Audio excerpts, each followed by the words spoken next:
सुबह के समय में बड़ी दीनता और नम्रता के साथ आपके सन्मुख में आते हैं स्वामी।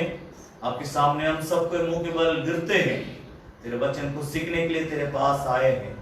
तू हमारा सतगुरु परमेश्वर है, तू ही हमें सिखाता है प्रभु। पवित्र आत्मा आपसे हम निवेदन करते हैं, हम निर्बुद्धि हैं, तू हमें परमेश्वर का ज्ञान सिखाइए। हम सीखने के लिए तेरे पास आए हैं। परमेश्वर पिता हमें आशीष दे। परमेश्वर पिता हम प्रार्थना करते हैं, तू हमें आपके वचन की गहराई में जाने के लिए हमें उस गहराई तक ले चल, ताकि हम आपके लिए जीवित गवाह बनकर के संसार में जी सकें। धन्यवाद के साथ सारी इज्जत और महिमा तुझे देते हुए प्रार्थना प्रभु यीशु मसीह के नाम से मांगते हैं। सुन और ग्रहण कर ले पिता, आमीन आमीन। एक और बार प्रभु यीशु मसीह के मधुर नाम से आप सभी लोगों को जय मसीह की।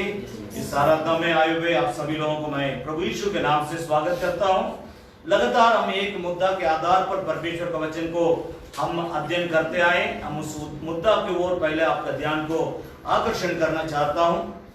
यशायाह भविष्यद्वक्ता की पुस्तक, उसका 66 अध्याय और उसकी दूसरा वचन की दूसरा भाग से हम लगातार परमेश्वर का वचन को अध्ययन करते आ रहे हैं। यशायाह भविष्यद्वक्ता की पुस्तक, उसकी 66 अध्याय दूसरी बात, वहां पर लिखा है, परमेश्वर कहता है कि मेरे वचन को सुनकर जो थरथराता है मैं उसी पर दृष्टि करता हूं। परमेश्वर के नाम की स्तुति और प्रशंसा होने पाए।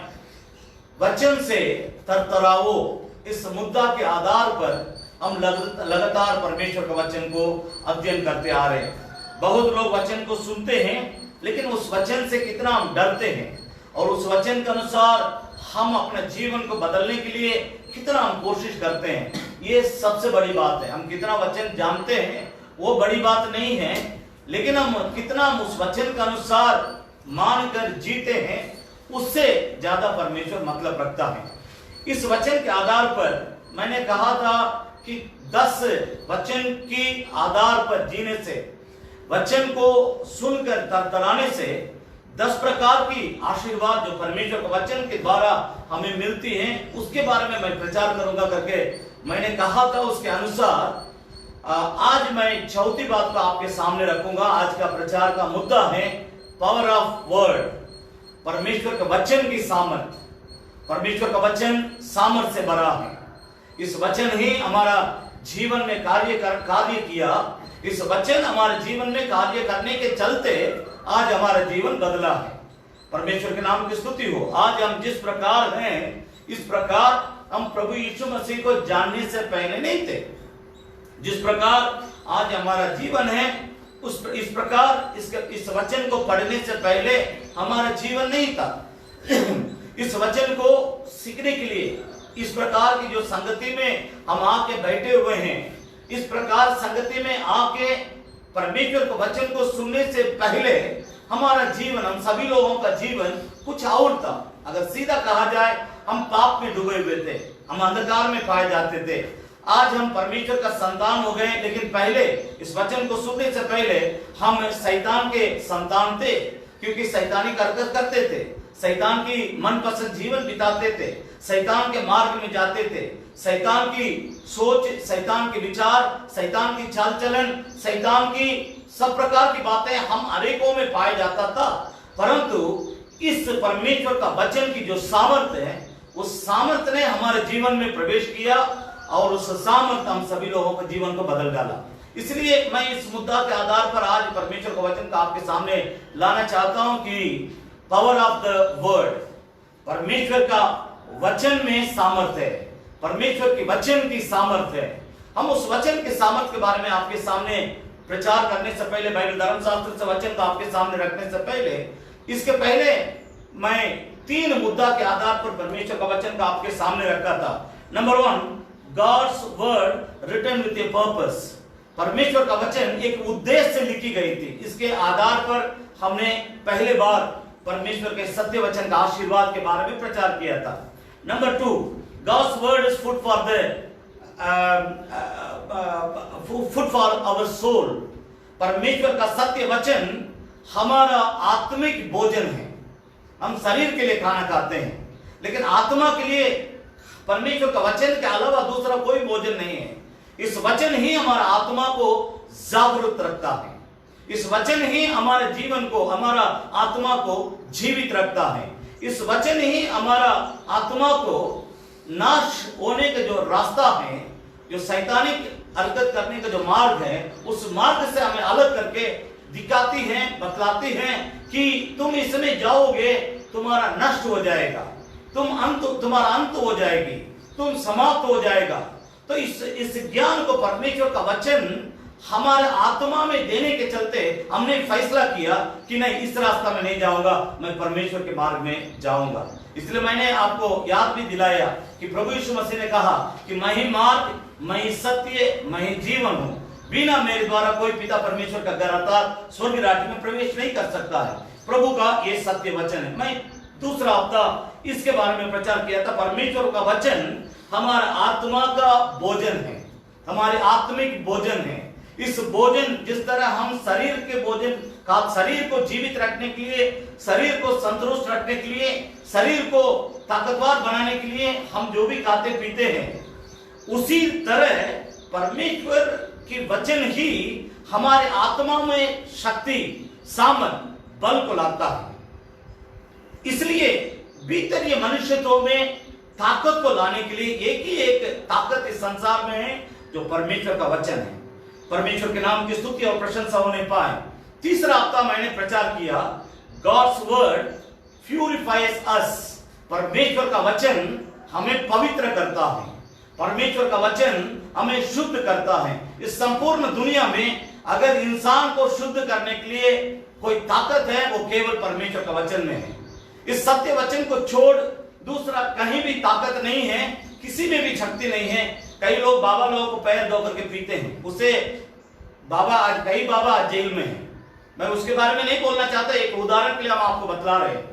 लोग सोचते हैं कि उस बाबा का पैर धो के पानी पी लेने से हमारा पाप की क्षमा हो जाएगी, उस बाबा के पास जाएंगे तो हम शुद्ध हो जाएंगे, पवित्र हो जाएंगे, या उस नदी में जाके एक बार दो बार डुबकी लगाएंगे तो हम शुद्ध हो जाएंगे करके इंसान सोचता है। वैसा नहीं है। जितना बाबा लोगों को लोग पैर धो करके पिए हैं, उनमें से बहुत सारे बाबा आज जेल में बंद है, क्योंकि उनका मॉरल लाइफ, उनका जो जीवन है उसमें गंदगी सरकार को पाया गया, सरकार को दिखाई दिया, उसके चलते उनका गंदगी के चलते, गंदा जीवन के चलते उनको जेल में बंद करके रखना पड़ा। एक बाबा का नाम है नित्यानंदा, वो तमिलनाडु का रहने वाला, कर्नाटका में रहा करता था। उसका जीवन में इतना गंदगी था, सरकार उनको गिरफ्तार करने के लिए उनको खोज रही है, लेकिन वो बाबा कहाँ है पता नहीं। मैं इसलिए इस बात को आपके सामने रखना चाहता हूं कि परमेश्वर का वचन ही हमें पवित्र करती है, परमेश्वर का वचन ही हमें शुद्ध करती है। चौथी मुद्दा आपके सामने आज मैं रखना चाहता हूं, पावर ऑफ द वर्ड। परमेश्वर के वचन की सामर्थ। वचन में ही सामर्थ है, वचन में ही शक्ति है, वचन में ही बल है, वचन में ही परमेश्वर हमें इस संसार में जीने के लिए संपूर्ण ताकत रखा है। हम इस वचन को जिस तरह अपने जीवन में लागू करेंगे, उतने ही हम उसी तरह हम परमेश्वर का उस सामर्थ को पाएंगे। एक उदाहरण के लिए मैं आपके सामने रख रहा हूं, उसके बाद मैं 5 बात का आज आपके सामने रखूंगा बाइबल धर्मशास्त्र के वचनों में से। मैं एक उदाहरण पहले आपको देना चाहता हूं। मेरा आदत है प्रचार करने से पहले एक भूमिका देना। ये आदत मैंने प्रभु यीशु से सीखा है। प्रभु यीशु मसीह के बाइबल धर्मशास्त्र जो 4 पुस्तक है, मत्ती, मरकुस, लूका और यूहन्ना, उसमें आप पढ़ेंगे, हर उसकी प्रचार के पहले एक दृष्टांत को, उपमा बोलते हैं हिंदी में, एक दृष्टांत को वो पहले रखता है। उस दृष्टांत को पहले लोगों के सामने संबोधित कर, उस दृष्टांत से लोगों के सामने संबोधित करेगा। उसके बाद लोगों को थोड़ा सा समझ में आ जाएगा। उस समझ लोगों के अंदर जब आती है, तब वो अपने बात को उन लोगों के सामने रखता है। तो उसी तरह इस संदेश को आपके सामने लाने से पहले मत्ती रचित सुसमाचार की पुस्तक उसके 13 अध्याय में बीज बोने वाला के बारे में एक उपमा प्रभु यीशु मसीह देता है, पैराबल, दृष्टांत। उस दृष्टांत में 4 बात को प्रभु यीशु मसीह कहता है। एक बीज मार्ग में गिर गई है, दूसरा एक बीज जंगली झाड़ियों के बीच में गिर गई है, एक बीज पथरीली जमीन के ऊपर गिर गया है, इसके चलते ये तीनों बीज बोने वाला के लिए काम नहीं आया, लाभ नहीं दिया, फायदा का कारण नहीं बना। लेकिन एक बीज के बारे में प्रभु यीशु मसीह ने कहा, ये बीज अच्छी भूमि में गिरी है, इसलिए जो बोया था उसके लिए 30 गुना, 60 गुना, 100 गुना प्रतिफल आया है। मैं उसी बात को आपके सामने उस दृष्टिकोण से मैं इस संदेश को आपके सामने लाना चाहता हूं। परमेश्वर का बीज क्या है? परमेश्वर का वचन है। इस वचन को उठा करके जब प्रचारक लोगों के लिए बांटता है या खिलाता है या लोगों को दिल में डालता बोलता है, वो 30 गुना, 60 गुना, 100 गुना परमेश्वर को फल देने लायक उनका जीवन बदल जाना चाहिए, बन जाना चाहिए। क्योंकि इस वचन में सामर्थ है, हमें सामर्थ नहीं है, आप में सामर्थ नहीं है।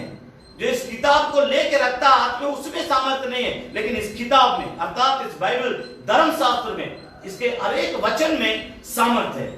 जिस तरह हम इस वचन को अपने जीवन में लागू करेंगे, उसी तरह हमारे जीवन में परमेश्वर का वचन फैलता चला जाएगा, आशीषों को फैलाएगा। हम भी आशीष के कारण बनेंगे इस वचन के द्वारा। हम हमारे साथ जो सटते हैं, चाहे हम किसी से सटते हैं, उनको हम उस आशीष को बांट देंगे। प्रभु के नाम की स्तुति हो। किसी ने इस वचन को अपने अंदर 100% सही तौर से लागू करने के चलते उस व्यक्ति ने, यहां हम जितने लोग बैठे हुए हैं, हम सभी लोगों को, कोई व्यक्ति, कोई प्रचारक, कोई अंकल, आंटी, चाचा, कोई भैया, कोई सिस्टर, इस तरह करके किसी ने आपको प्रचार किया सबसे प्रथम बार, पहली बार यीशु मसीह के बारे में। उस समय आपका दिल में एक काम हुआ है जो उस यीशु को चाहने लगा, आपका दिल। इसका कारण इस वचन में सामर्थ्य था। इसलिए इस वचन आप पहली बार जब सुने तब आपके अंदर एक परिवर्तन आया कि नहीं, इस प्रभु के बारे में और जानना चाहिए, इस प्रभु मुझे चाहिए करके आपके अंदर एक सोच, एक विचार, एक नया बदलावट आपके अंदर आया। तो इस बात को समझने की कोशिश करें। इसका मतलब प्रचारक बड़ा नहीं है, जिस वचन को प्रचार किया गया उस वचन में सामर्थ्य होने के कारण वचन बड़ा है। वचन प्रभु यीशु मसीह है। इस बात को समझते हुए मैं 5 बात को परमेश्वर का वचन में सामर्थ्य है, इस मुद्दा के आधार पर 5 बात को मैं आपके सामने लाना चाहता हूं। यिर्मयाह भविष्यद्वक्ता की पुस्तक नंबर 1, 5 बात को मैं बतलाऊंगा करके मैंने बताया। उसमें नंबर 1 यिर्मयाह भविष्यद्वक्ता की पुस्तक, उसकी 5 अध्याय 13 और 14 पद को हम पहले पढ़ेंगे। यिर्मयाह भविष्यद्वक्ता की पुस्तक उसका 5 अध्याय, हम उसमें 13 और 14 पद को पहले पढ़ेंगे। भविष्यद्वक्ता हवा हो जाएंगे, उनमें ईश्वर का वचन नहीं है, उनमें ईश्वर का वचन नहीं है, उनके साथ ऐसा ही किया जाएगा, उनका साथ ऐसा ही किया जाएगा। इस कारण सेनाओं का परमेश्वर यहोवा। देखिए परमेश्वर यिर्मयाह भविष्यद्वक्ता से क्या कह रहा है उसको समझने की कोशिश करें। इस कारण सेनाओं को यहोवा परमेश्वर यहोवा क्यों कहता है? ये लोग जो ऐसा कहते हैं, ये लोग मतलब इजरायली लोग जो परमेश्वर को जानते हैं, जो परमेश्वर के बारे में उनका जो अपना बाप दादे इब्राहिम, इसहाक, याकूब के बारे में सब कुछ इन लोगों को पता था, लेकिन परमेश्वर की मार्ग में चलने के लिए तैयार नहीं होने के कारण, परमेश्वर के वचन को न मानने के लिए वे तैयार नहीं थे। इस कारण परमेश्वर यिर्मयाह से बातचीत करता, क्या कहता है? ये लोग जो ऐसा कहते हैं, इसलिए देख मैं अपना वचन तेरे मुंह में आग और इस प्रजा को काठ बनाऊंगा। मैं अपना वचन तेरे मुंह में आग और इस प्रजा को काठ बनाऊंगा, और वह उनको भस्म करेंगे। ध्यान दीजिएगा, परमेश्वर का, मैंने कहा था परमेश्वर का वचन में सामर्थ्य है। परमेश्वर कहता है यिर्मयाह से, यिर्मयाह जिन इस्राएलियों को तुम प्रचार करते हो उन लोग मेरी बात को मानने के लिए तैयार नहीं है। चिंता मत करो, घबराओ मत, बेचैन मत हो।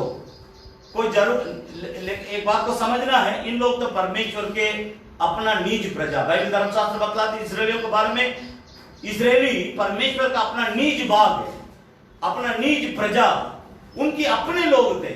इसलिए परमेश्वर ने इस्राएलियों को क्या नहीं किया, आप उसके बारे में सब कोई जानते हैं, इसलिए मैं उस पर जाना नहीं चाहता हूं। ध्यान दीजिएगा, परमेश्वर को जानने वाले ही यहाँ पर परमेश्वर का वचन को मानने के लिए तैयार नहीं है।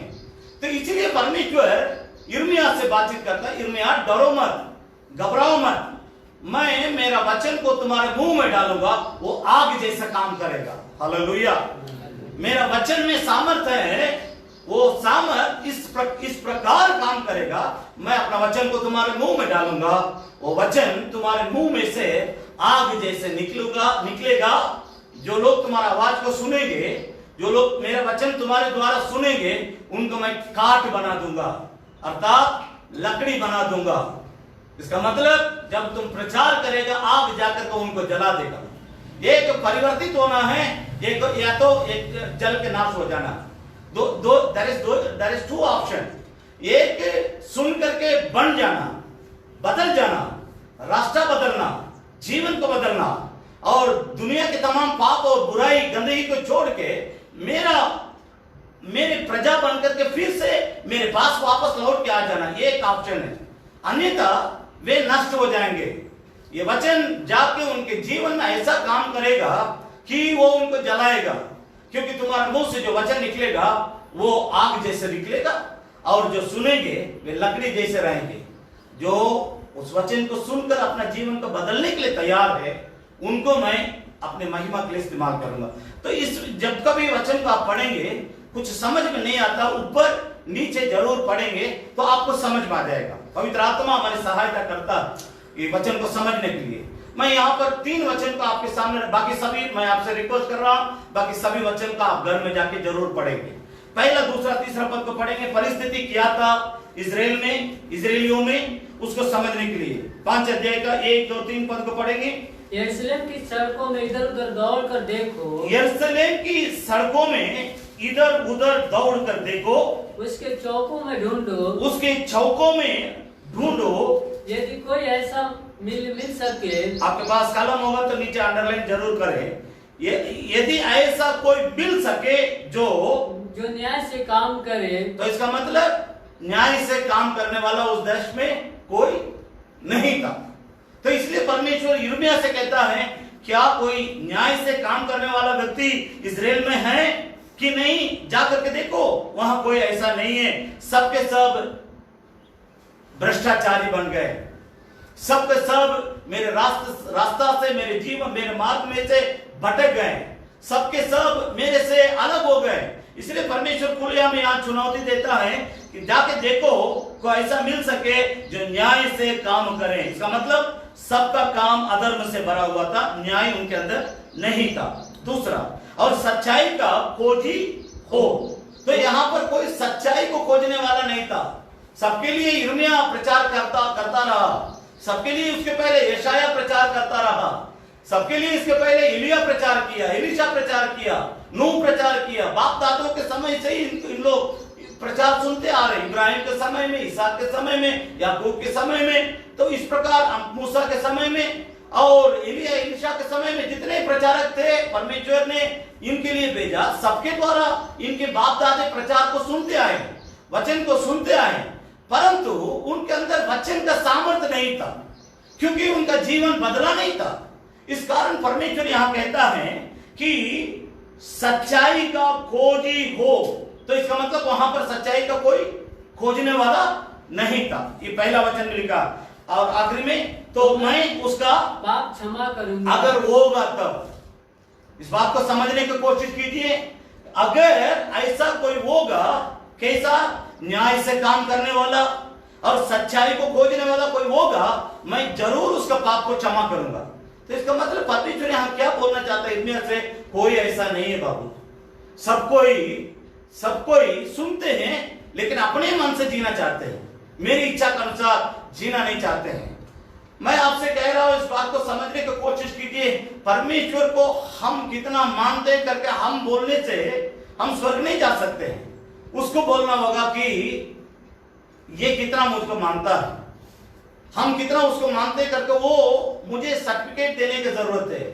मैं छाती पीट करके चिल्ला करके कहूंगा कि मैं परमेश्वर का ऐसा मानता हूं, मैं परमेश्वर को इतना मानता हूं, मैं परमेश्वर को उतना मानता हूं, उससे हम स्वर्ग नहीं जा सकते। परमेश्वर को हमारे बारे में बोलना होगा कि ये मेरा दास है, इससे मैं अति प्रसन्न हूं, ये मेरी दासी है, मैं इससे अति प्रसन्न हूं, ये जवान लड़की, ये जवान लड़का, ये छोटा बच्चा, ये इससे मैं बहुत प्रसन्न हूं, क्योंकि मेरे वचन के लिए, मेरी बातों के लिए ये तो पूरा संपूर्ण तौर से समर्पित है।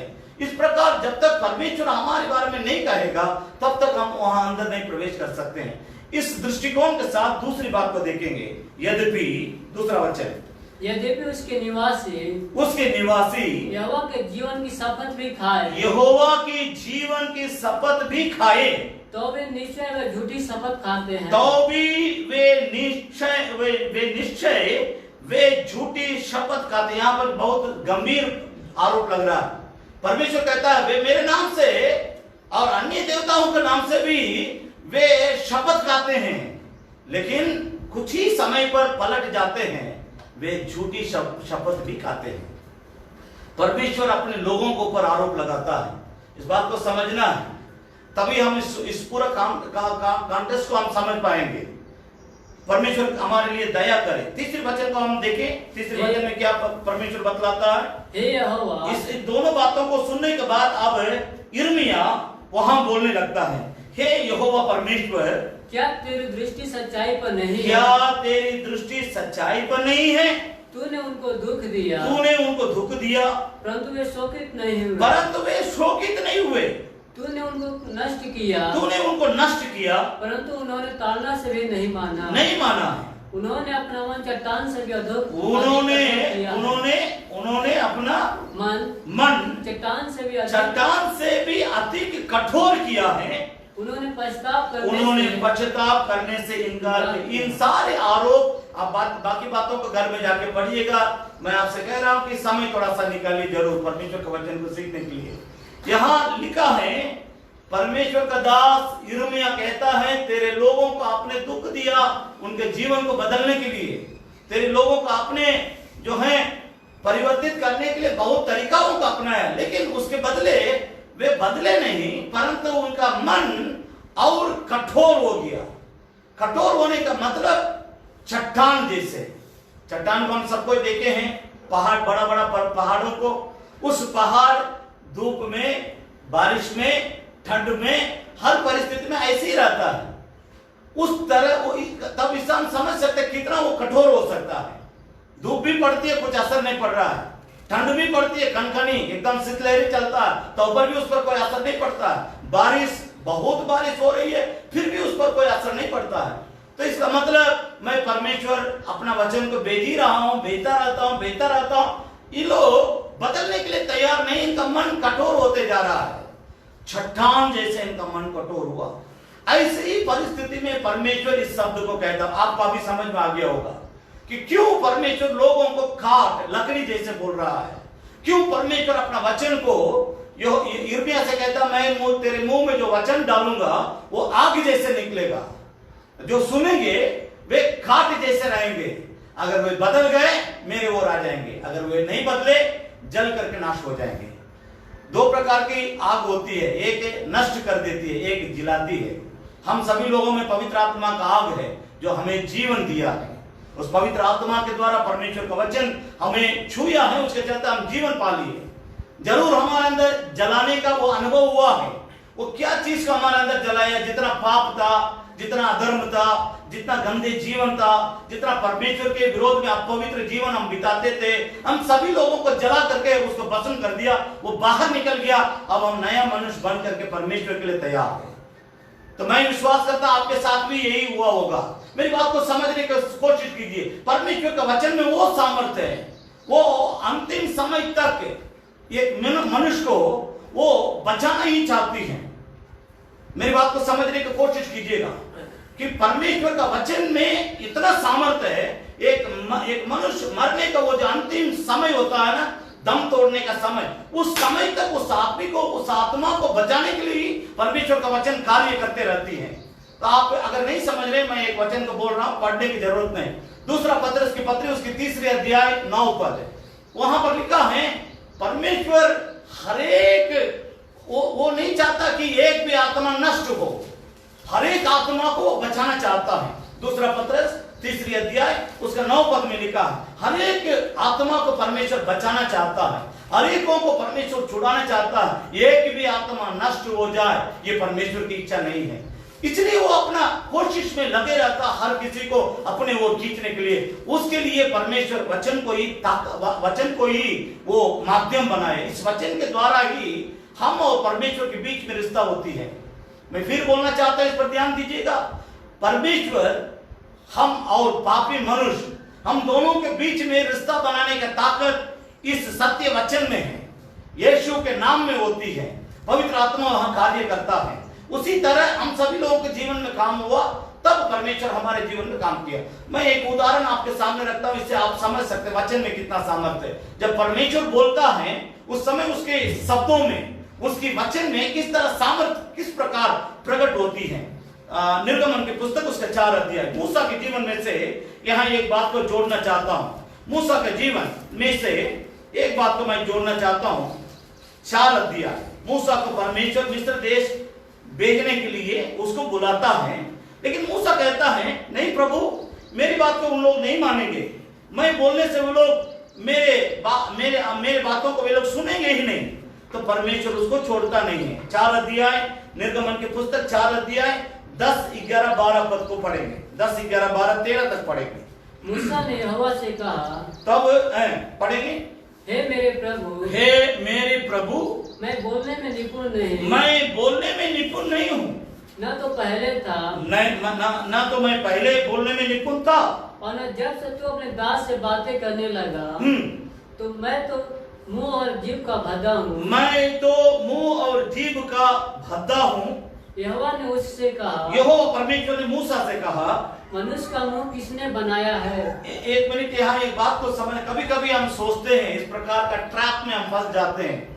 यहाँ मूसा के परमेश्वर उसको बुलाता है, परमेश्वर उसको भेजता है, तो मूसा अपने कमियों को बोलने लगता है। मैं तो बोलने में निपुण नहीं हूँ, मुझको ज्ञान नहीं है, मैं ये नहीं। तो इसका मतलब क्या, इनका माइंड सेटअप क्या है, मेरे ही द्वारा ये काम होने वाला ना, आपसे ये काम नहीं होगा, हमसे ये काम नहीं होगा।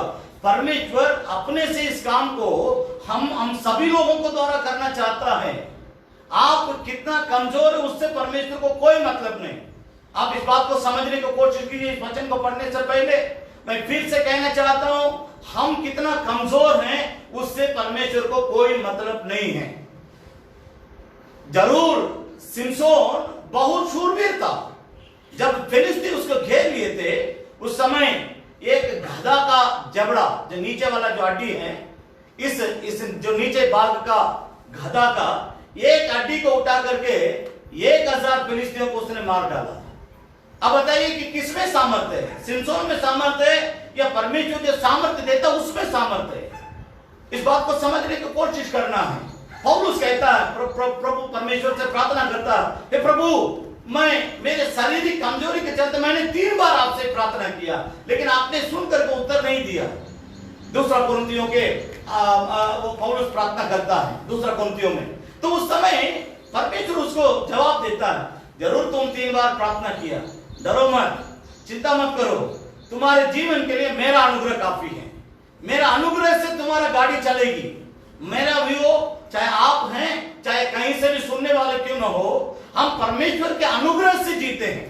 अपने ताकत से, अपने लियाकत से, अपने पैसा से, अपना कुव्वत से, अपने किसी अन्य बातों से नहीं, परंतु हम परमेश्वर के अनुग्रह से जीते हैं। इसलिए पौलुस को परमेश्वर उत्तर देता है कि सुनो पौलुस, मेरा अनुग्रह तुम्हारे लिए काफी है। बीमारी से मतलब मत रखो। वो कांटा जैसे चुभते रहता है प्रभु, वो प्रार्थना करता है, हे प्रभु, कांटा जैसे मुझे चुभते रहता है, चिंता मत करो, मेरा अनुग्रह तुम्हारे लिए काफी है। तुम्हारी बलहीनता में मेरा बल परिपूर्ण तौर से प्रकट होगा। जब हम कमजोर करके अपने आप को परमेश्वर के सामने प्रकट करेंगे, तभी उसका सामर्थ्य हमारे जीवन में काम करेगा। मेरी बात को समझने की कोशिश, जब तक आप एक पहलवान के जैसे परमेश्वर के सामने खड़े रहेंगे, आड़े रहेंगे, तब तक उसका अनुग्रह, उसका सामर्थ्य, उसका शक्ति, उसका वरदान, उसका ताकत, उसका लियाकत की आपके लिए जरूरत नहीं है, क्योंकि आप अपने में पहलवान हैं। आप अपने में सामर्थ्य समझ रहे हैं, आप अपने में अपने आप को सोचते हैं कि मैं बहुत विद्वान हूं, मेरे से सब कुछ हो जाएगा। ऐसे लोगों के लिए परमेश्वर की जरूरत नहीं है। यहाँ पौलुस मूसा वही बात को कहता है कि प्रभु मैं बोल नहीं सकता, बोलने में मैं बद्दा हूं, मैं तुतला करके बोलने वाला हूं, मुझसे नहीं हो सकता ये काम। परमेश्वर कहता है सुनो, मैं तुमको भेजने के लिए निर्णय ले लिया, मैं जो कह रहा हूं उसको करो, बस उससे आगे पीछे कुछ नहीं सोचना। उस विचार के साथ 10 वचन को फिर से पढ़ेंगे। निर्गमन की पुस्तक उसका 4 अध्याय 10 पद। मूसा ने यहोवा से कहा, हे मेरे प्रभु, हे मेरा प्रभु, मैं बोलने में निपुण नहीं, मैं बोलने में निपुण नहीं, न तो पहले था, मैं तो पहले था, और न जब से तू अपने दास से बातें करने लगा, मैं तो मुंह और जीभ का भदा हूँ, मैं तो मुंह और जीभ का भदा हूँ।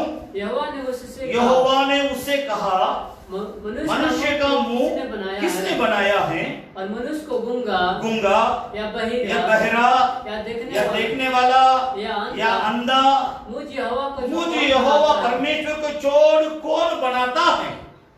पढ़े, आगे पढ़े 12-13।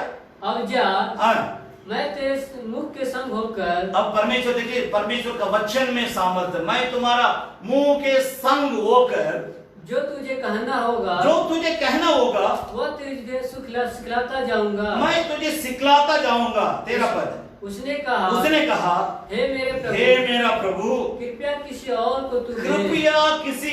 को तू चुन ले। भाई बहन, मेरी बात को समझने की कोशिश कीजिए, मेरे पास समय नहीं है, आपको मैं काम दे रहा हूं। इस अध्याय का आप 1 पद से लेकर पढ़ते आएंगे तब आपको सब बात समझ में आएगा। यहाँ 3 काम को परमेश्वर मूसा से कराता है।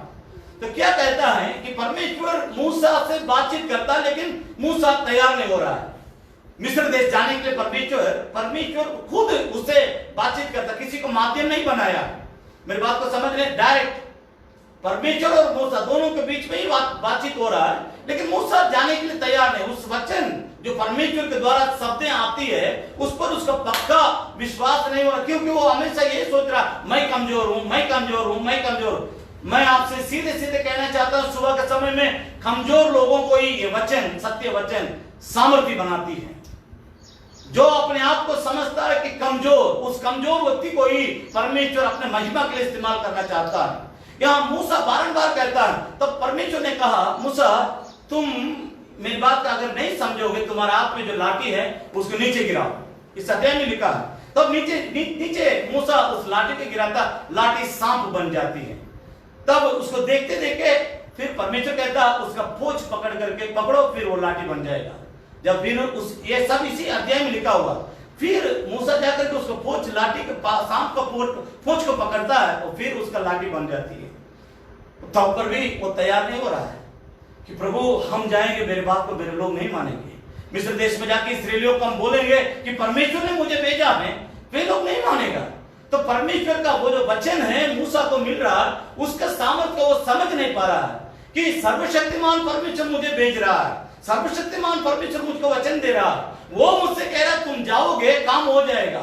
तो लेकिन ये जाने के लिए तैयार नहीं। तब परमेश्वर ने कहा तुम्हारा आपको तुम्हारे पैकेट में डालो। अगर सही कहा जाए तो वही है। तो तुम अपने पैकेट में डालो। तो जब डालता है तो परमेश्वर कहता है तुम अभी तुम्हारा हाथ को निकाल। जब निकाल करके देखा, उसका हाथ, जिस हाथ को डाला था उस हाथ कोड़ बन गया था। कोड़ी बोलते ना, कोड़, श्वेत रंग का कोड़ बन गया। तो परमेश्वर ने कहा फिर तुम्हारा हाथ को तुम्हारे डालो, बैग में तुम्हारे अपना पैकेट में डालो। जब डालता है फिर बोलता है परमेश्वर तुम बाहर निकालने के बाद फिर उसका नॉर्मल जैसा था पहले वैसे ही उसका हाथ बदल। तो परमेश्वर कहता है तुम जाओ। उसके लिए भी तैयार नहीं हो रहा है कि प्रभु मेरे लोग नहीं मानेंगे, हम जाने से आप बोल रहे हैं करके। पर उसका अंदर ये नहीं हो रहा है कि मैं अपने मन से नहीं जा रहा हूं, परमेश्वर मुझे भेज रहा है इसलिए काम हो जाएगा करके वो समझ नहीं पा रहा। मेरे प्यारे इस बात को समझने की कोशिश की। तो फिर परमेश्वर को तीसरा काम करना पड़ा। परमेश्वर कहता है वो जो नदी है उस नदी का पानी को थोड़ा उठा करके बाहर डालो जमीन में। जब वो बाहर डालता है पानी लहू बन जाती है।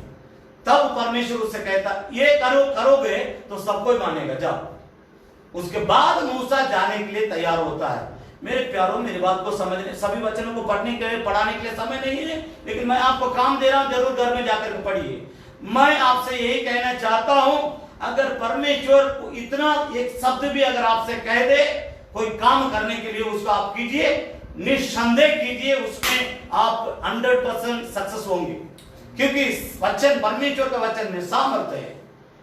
अगर आप नहीं समझ पा रहे हैं, एक और वचन को और आपका ध्यान को आकर्षण करना चाहते हैं। यशायाह भविष्यद्वक्ता की पुस्तक उसका 50 अध्याय, यशायाह भविष्यद्वक्ता की पुस्तक उसका 50 अध्याय, वहां हम 4 पद को पढ़ेंगे। यशायाह 50 के 4 पद को पढ़ेंगे। 50 का 4। प्रभु यहोवा ने मुझे सिखलाने वालों की जीभ दी है, मुझे सिखलाने वालों की जीभ दी है, मैं थके हुए को वे कि मैं थके हुओं को अपने वचन के द्वारा संभालना जानूं। भोर को नित्य मुझे जगाता, भोर को नित्य मेरा परमेश्वर मुझे जगाता है और मेरा कान खोलता है, मेरा कान खोलता है कि मैं शिष्य के समान मैं सुनूं। ध्यान दीजिएगा, 8 पद तक आप बाद में जाकर के पढ़ लीजिए। मैं सभी वचनों को पढ़ाने के लिए मेरे पास समय नहीं है। यहाँ पर ध्यान दीजिए, चाहे यिर्मयाह हो, चाहे मूसा हो, चाहे यशायाह भविष्यद्वक्ता हो, तीनों भविष्यद्वक्ता हैं। एकदम बाइबल में भविष्यद्वक्ताओं के पुस्तक को 2 भाग में बांटा हुआ। एक मेजर प्रॉफिट, बड़ा भविष्यद्वक्ता, दूसरा माइनर प्रॉफिट्स, छोटे भविष्यद्वक्ता करके 2 भाग में बांटा हुआ है। अब यहाँ 3 जन का नाम जो मैंने आपको लिया, आपके सामने लिया, एक यिर्मयाह, एक मूसा, एक यशायाह, ये तीनों बड़े भविष्यद्वक्ताओं के झुंड में आते हैं। ये तीनों का अनुभव एक ही है। परमेश्वर तीनों, देखिए एक बात को समझना है, ये तीनों सेवकों को, भविष्यद्वक्ताओं को लोगों के साथ काम करना है। मेरी बात को समझने की कोशिश कीजिए। परमेश्वर के साथ रहना है, परमेश्वर से सुनना है, जो सुनी हुई बातें हैं उन बातों को लोगों के सामने जाके बोलना है। अब वहां से क्या प्रतिक्रिया हो रहा है, उसके लिए इन तीनों का अनुभव, तीनों का अगर आप देखेंगे, तीनों का अनुभव नेगेटिव जरूर आता है। तीनों डरते हैं। यिर्मयाह भी बोलता है कि लोग मेरी बात को मानेंगे कि नहीं, और मूसा भी कहता है लोग मानेंगे कि नहीं, और यशायाह के साथ भी वैसे ही 8 पद तक आप पढ़ेंगे, लोग कितना कठोर थे, आप सुन करके उनके साथ कितना, एक बार पढ़ ही लीजिए तो अच्छा रहेगा। थोड़ा जल्दी जल्दी पढ़ेंगे, हमसे 1 से लेकर पढ़ेंगे, 4 पद से लेकर 8 पद तक जल्दी जल्दी पढ़ेंगे। प्रभु यहोवा ने मुझे सिखाने वालों की जीभ दी है, कि मैं थके हुए को अपने वचन के द्वारा संभालना, थके हुए को अपने वचन के द्वारा ही संभालना जानो। भोर को नित्य मुझे जगाता और मेरे कान खोलता है कि मैं शिष्य के समान सुनूं। प्रभु यहोवा ने मेरा कान खोला है, और मैंने विरोध ना किया, न पीछे हटा। मैंने मारने वालों को अपने पेट और गलमोछ। देखिए किस तरह जीना पड़ता भविष्यद्वक्ताओं को, समझने की कोशिश कीजिएगा। 6 पद, मैंने मारने वालों को अपने पीठ और गलमोछ नोचने वालों की अपने गाल किए, अपमानित होने और उनके थूकने से मैंने मुंह नहीं छिपाया। क्योंकि प्रभु यहोवा मेरी सहायता करता है। ये सबसे गंभीर बात है। लोग मेरे साथ कुछ भी करें, लोग मुझका अपमान करें, मेरे मुंह पर थूके, मेरा गाल नोचे, मेरे गाल पर मारे या मेरे पीठ पर मारे, उससे मेरा कोई गम नहीं है। मेरा परमेश्वर मुझे संभालता है। इस सुबह के समय में सुनने वाले आप सभी लोगों से मैं दिल खोल करके बोलना चाहता हूं, हमारा परमेश्वर हमें संभालने वाला परमेश्वर है। हमारे हर परिस्थिति में वो हमें संभालता है। 7 पद को पढ़ेंगे, क्योंकि प्रभु यहोवा ने मेरी सहायता करता है। इस कारण मैंने संकोच नहीं किया, वरन अपना माथा चकमक के समान खड़ा किया, क्योंकि मुझे निश्चय था कि मुझे लज्जित होना नहीं पड़ेगा। जो मुझे धर्मी ठहराता है, वह मेरे निकट है। वो परमेश्वर का धन्यवाद हो। एकदम मेरा रुआ खड़ा हो रहा है। जो मुझे धर्मी ठहराता है वो मेरा निकट है। मेरे साथ कौन मुकदमा करेगा? हम आमने सामने खड़े हो। मेरा विरोधी कौन है? वह मेरे निकट आए। वो मेरा एकदम खुलेआम लोगों को वो चुनौती देता है। जब शुरुआत में घबराहट था, शुरुआत में भय था, शुरुआत में बहुत विरोध की बात थी, लोग उनके मुंह पर थूका। यशायाह इतना बड़ा भविष्यद्वक्ता है, यीशु मसीह का जन्म होने से पहले ही, बहुत पहले वो भविष्यवाणी करता है कि यीशु इस प्रकार, आप याद दिलाने के लिए मैं बोल रहा हूं कि यशायाह 9 अध्याय का पढ़ेंगे, वहां पर लिखा है कि यीशु मसीह के बारे में वो जिक्र करता, वर्णन करता है कि वो अद्भुत युक्ति करने वाला, आश्चर्य कर्म करने वाला, पराक्रमी परमेश्वर, शांति का राजकुमार, इतना बातों को वो इजराइल में, यरूशलेम शहर में, बतलेहम गांव में वो जन्म लेने वाला है। उसके द्वारा हम मानव जाति के लिए उद्धार और छुटकारा और पाप की क्षमा, हम परमेश्वर का संतान होने के लिए एक जो खुशखबरी दुनिया के मानव जाति के लिए मिलना चाहिए, उस खुशखबरी यीशु के बारे में यशायाह सुनाता है। यशायाह भविष्यद्वक्ता की पुस्तक उसका 9 अध्याय में साफ तौर से लिखा हुआ है। मेरे प्यारे, मेरी बात को समझने की कोशिश कीजिए। यहां लोग इस प्रकार होने पर भी यशायाह कहता है, मुझे धर्मी बनाने वाला परमेश्वर मेरा साथ है, इसलिए मैं नहीं डरूंगा, इसलिए मैं नहीं घबराऊंगा। परमेश्वर मुझे धर्मी बनाता है, परमेश्वर मुझे संभालता है, परमेश्वर मुझे मेरे साथ रहता है, परमेश्वर मेरी शक्ति देता है, परमेश्वर मेरी सहायता करता है, इसलिए मैं नहीं डरूंगा। इन सारी ताकत उनको कहां से मिलती है? 4 पद को और फिर मैं आपका ध्यान को आकर्षण करना चाहता हूं, पढ़ेंगे 4 पद। प्रभु यहोवा ने मुझे सीखने वालों की जीभ दी है कि मैं थके हुओं को अपने वचन के द्वारा संभालना जानूं। मेरी बात को ध्यान से सुनिएगा, सबसे इंपॉर्टेंट, अति मुख्य बात यहाँ पर लिखा हुआ है, वचन ही थके हुए लोगों को ताकत देती है। आप इस जीवन में कितना थक गए उसका आप भूल जाइए। उस थकावट से अगर आप सामर्थ्य पाना चाहते हैं, उबर के आप ऊपर आना चाहते हैं, कोई एक गड्ढा में गिर जाए तो वो गड्ढा में ही नहीं रहना पसंद करता है। यूसुफ को गड्ढा में लोगों ने उठा कर फेंक दिया था, लेकिन वो वहीं पर नहीं रहा। मेरी बात को समझने की कोशिश कीजिए। अगर आप गलती से कोई गड्ढा में गिर गए तो वहीं पर आपको रहने का जरूरत नहीं है, वही आपका अंत नहीं है। आपका परमेश्वर आपका नया भविष्य बनाने वाला, जो आपको उस गड्ढा से उठाकर परमेश्वर आपको चट्टान पर खड़ा करने के लिए आपके लिए योजना बनाकर रखा है। बस आप उसके बारे में समझने की कोशिश कीजिए। वो ताकत आपको कहां से मिलेगा? वो ताकत सिर्फ और सिर्फ परमेश्वर का वचन से मिलेगा। इसलिए बाइबल धर्मशास्त्र बतलाती है कि परमेश्वर का वचन जो थके हुए हैं उनको संभालने का शक्ति देती है, थके हुए लोगों को। एक और वचन को भी यहां पर जोड़ेंगे तो अच्छा रहेगा। 30 अध्याय 40 अध्याय 30 पद, यशायाह भविष्यद्वक्ता की पुस्तक उसका 40 अध्याय 30 पद को पढ़ेंगे। 29 पद से पढ़ेंगे, 29 से। वह थके हुए को बल देता है, परमेश्वर थके हुए लोगों को बल देता है और शक्तिहीन को बहुत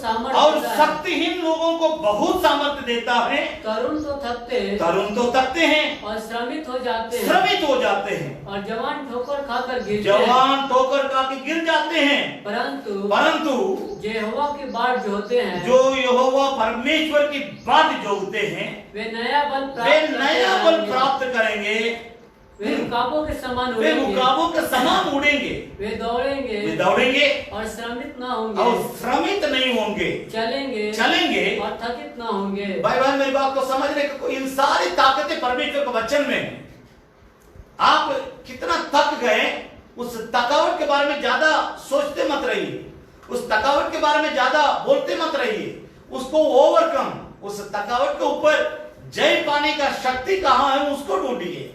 वो शक्ति केवल परमेश्वर का वचन में। वो शक्ति मैंने जैसे आपको पढ़ के सुना है, तरुण थक जाते हैं, जवान थक जाते हैं, श्रमित हो जाते हैं, कमजोर हो जाते हैं, गिर जाते हैं, लेकिन परमेश्वर का वचन में वो ताकत है जो उनको उठा करके एक बार में खड़ा कर देगा। वो ताकत परमेश्वर का वचन में। इस सुबह के समय में परमेश्वर का वचन को सुनने वाले सबसे मैं कहना चाहता हूं, अगर आप अपने जीवन में थक गए, हताश हो गए, हार मान लिए, आज इस समय में आपसे परमेश्वर बातचीत करना चाहता, बेटा मुझे याद कर, मेरा सत्य वचन को पकड़ लो, तामे रहो, उसके द्वारा तेरा जीत हो जाएगा। हम कई बार उस बात पर ध्यान नहीं रखते अपना, हम इधर उधर देखने लगते हैं। परमेश्वर कहता है इधर उधर मत ताक, मुझे देखो, मेरे वचन के ऊपर ध्यान दो, मेरे वचन की गहराई में जाओ, मेरा वचन तुम्हारा सामर्थ्य, तुम्हें सामर्थ्य और शक्ति दे। एक वचन साथ ही साथ पढ़ेंगे, यहोशू की पुस्तक उसका पहला अध्याय 8 पद को पढ़ेंगे।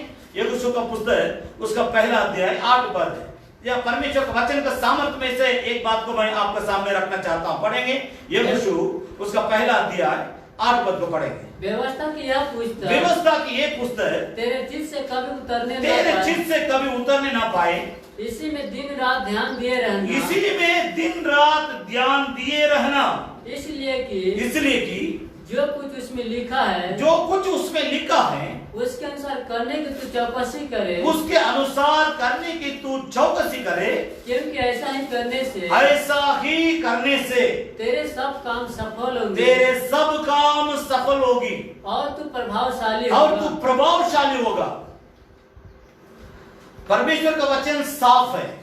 हम एक बार पढ़े, 1,00,000 बार पढ़े, वो कभी नहीं बदलता। आकाश और पृथ्वी बदल जाएगी, लेकिन परमेश्वर का वचन नहीं बदलता है। यीशु आज और कल और युगानुयुग तक एक सा है। जैसा यीशु एक सा है, प्रभु यीशु एक सा है, वैसे उसका वचन भी एक सा है। इब्राहिम के दिन में, चाहे उसके पहले परमेश्वर नूह के दिन में, परमेश्वर जो शक्ति सामर्थ के साथ नूह से बातचीत किया, वो शक्ति वो सामर्थ आज भी हमारा परमेश्वर में बरकरार है। इसलिए इब्रानियों का पत्र 13 अध्याय का 8 पद में लिखा है, प्रभु यीशु मसीह आज कल और युगानुयुग तक एक सा है, वो नहीं बदलता है। उसके सामर्थ्य में बदलावट नहीं है, उसके प्रेम में बदलावट नहीं है, उसकी शक्ति में बदलावट नहीं है, उसके वचन में बदलावट नहीं है। इसलिए प्रकाशित वाक्य पुस्तक में यीशु मसीह इस वचन के बारे में कहता है, अगर कोई इस वचन में से कुछ हटाए, उसका नाम जीवन का पुस्तक में हटा दिया जाएगा। इसके साथ अगर कोई जोड़ता है, उसका नाम भी जीवन के पुस्तक में से हटा दिया जाएगा। ना जोड़ सकता, ना इसको घटा सकता है। जैसा है वैसा ही है। तो परमेश्वर जैसा वैसे उसका सामर्थ्य उसका वचन में भी पाई जाती है। इस बात को समझते हुए मैं आपसे कहना चाहता हूं, जीवन में अगर आप थक गए, आज परमेश्वर आपको ताकत देना चाहता है, बल देना चाहता है। वो केवल परमेश्वर का सत्य वचन में है। नंबर 2, दूसरी बात को मैं 5 बात को बताने के लिए बोला था। नंबर 2, यिर्मयाह भविष्यद्वक्ता की पुस्तक उसका 23 अध्याय, यिर्मयाह भविष्यद्वक्ता की पुस्तक उसका 23 अध्याय 29 पद को पढ़ेंगे। परमेश्वर का वचन में सामर्थ्य है। परमेश्वर का वचन किस तरह का सामर्थ्य पाई जाती है, उसको समझने के लिए 23 अध्याय 29 पद। यहोवा परमेश्वर की ये भी वाणी है, क्या मेरा वचन आग सा नहीं है? क्या मेरा वचन आग सा नहीं है? फिर क्या वैसा हथौड़ा नहीं, कि क्या वह ऐसा हथौड़ा नहीं जो पत्थर को फोड़ डाले, कि जो पत्थर को फोड़ डाले। परमेश्वर का वचन एक हथौड़ा का समान है, जो पत्थर को फोड़ती है। हथौड़ा से भी अगर उससे भी अगर उसका थोड़ा सा और बड़ा करके बोला जाए तो घन, जो लोहा काटने के लिए जो बार बाइंडिंग का काम करते हैं, घर बनाने के पहले जब छड़ों को काटने के लिए इस्तेमाल करते हैं, घन, उस घन के बराबर है, उस हथौड़ा के बराबर है। कि मनुष्य का दिल कितना भी पत्थर के समान क्यों न हो, उसको तोड़ने का ताकत इस सत्य बाइबल धर्मशास्त्र के वचन में है। कि बाइबल धर्मशास्त्र बतलाती है वो चट्टान को तोड़ देती है। अंग्रेजी बाइबल और तमिल बाइबल का ट्रांसलेशन वो चट्टान को तोड़ती है, पत्थर का नहीं। पत्थर से भी बहुत बड़ा चट्टान, उस पत्थर चट्टान से तोड़ा जाता है, लेकिन चट्टान को तोड़ने की शक्ति इस परमेश्वर का वचन में है। मेरी बात को समझने की कोशिश कीजिए कि इस वचन में इतना सामर्थ्य है। आदमी कितना भी कठोर क्यों न हो, आदमी कितना भी भयानक जीवन बिताने वाला क्यों न हो, मैं बहुत लोगों के जीवन को उदाहरण में आपके सामने रख सकता हूं।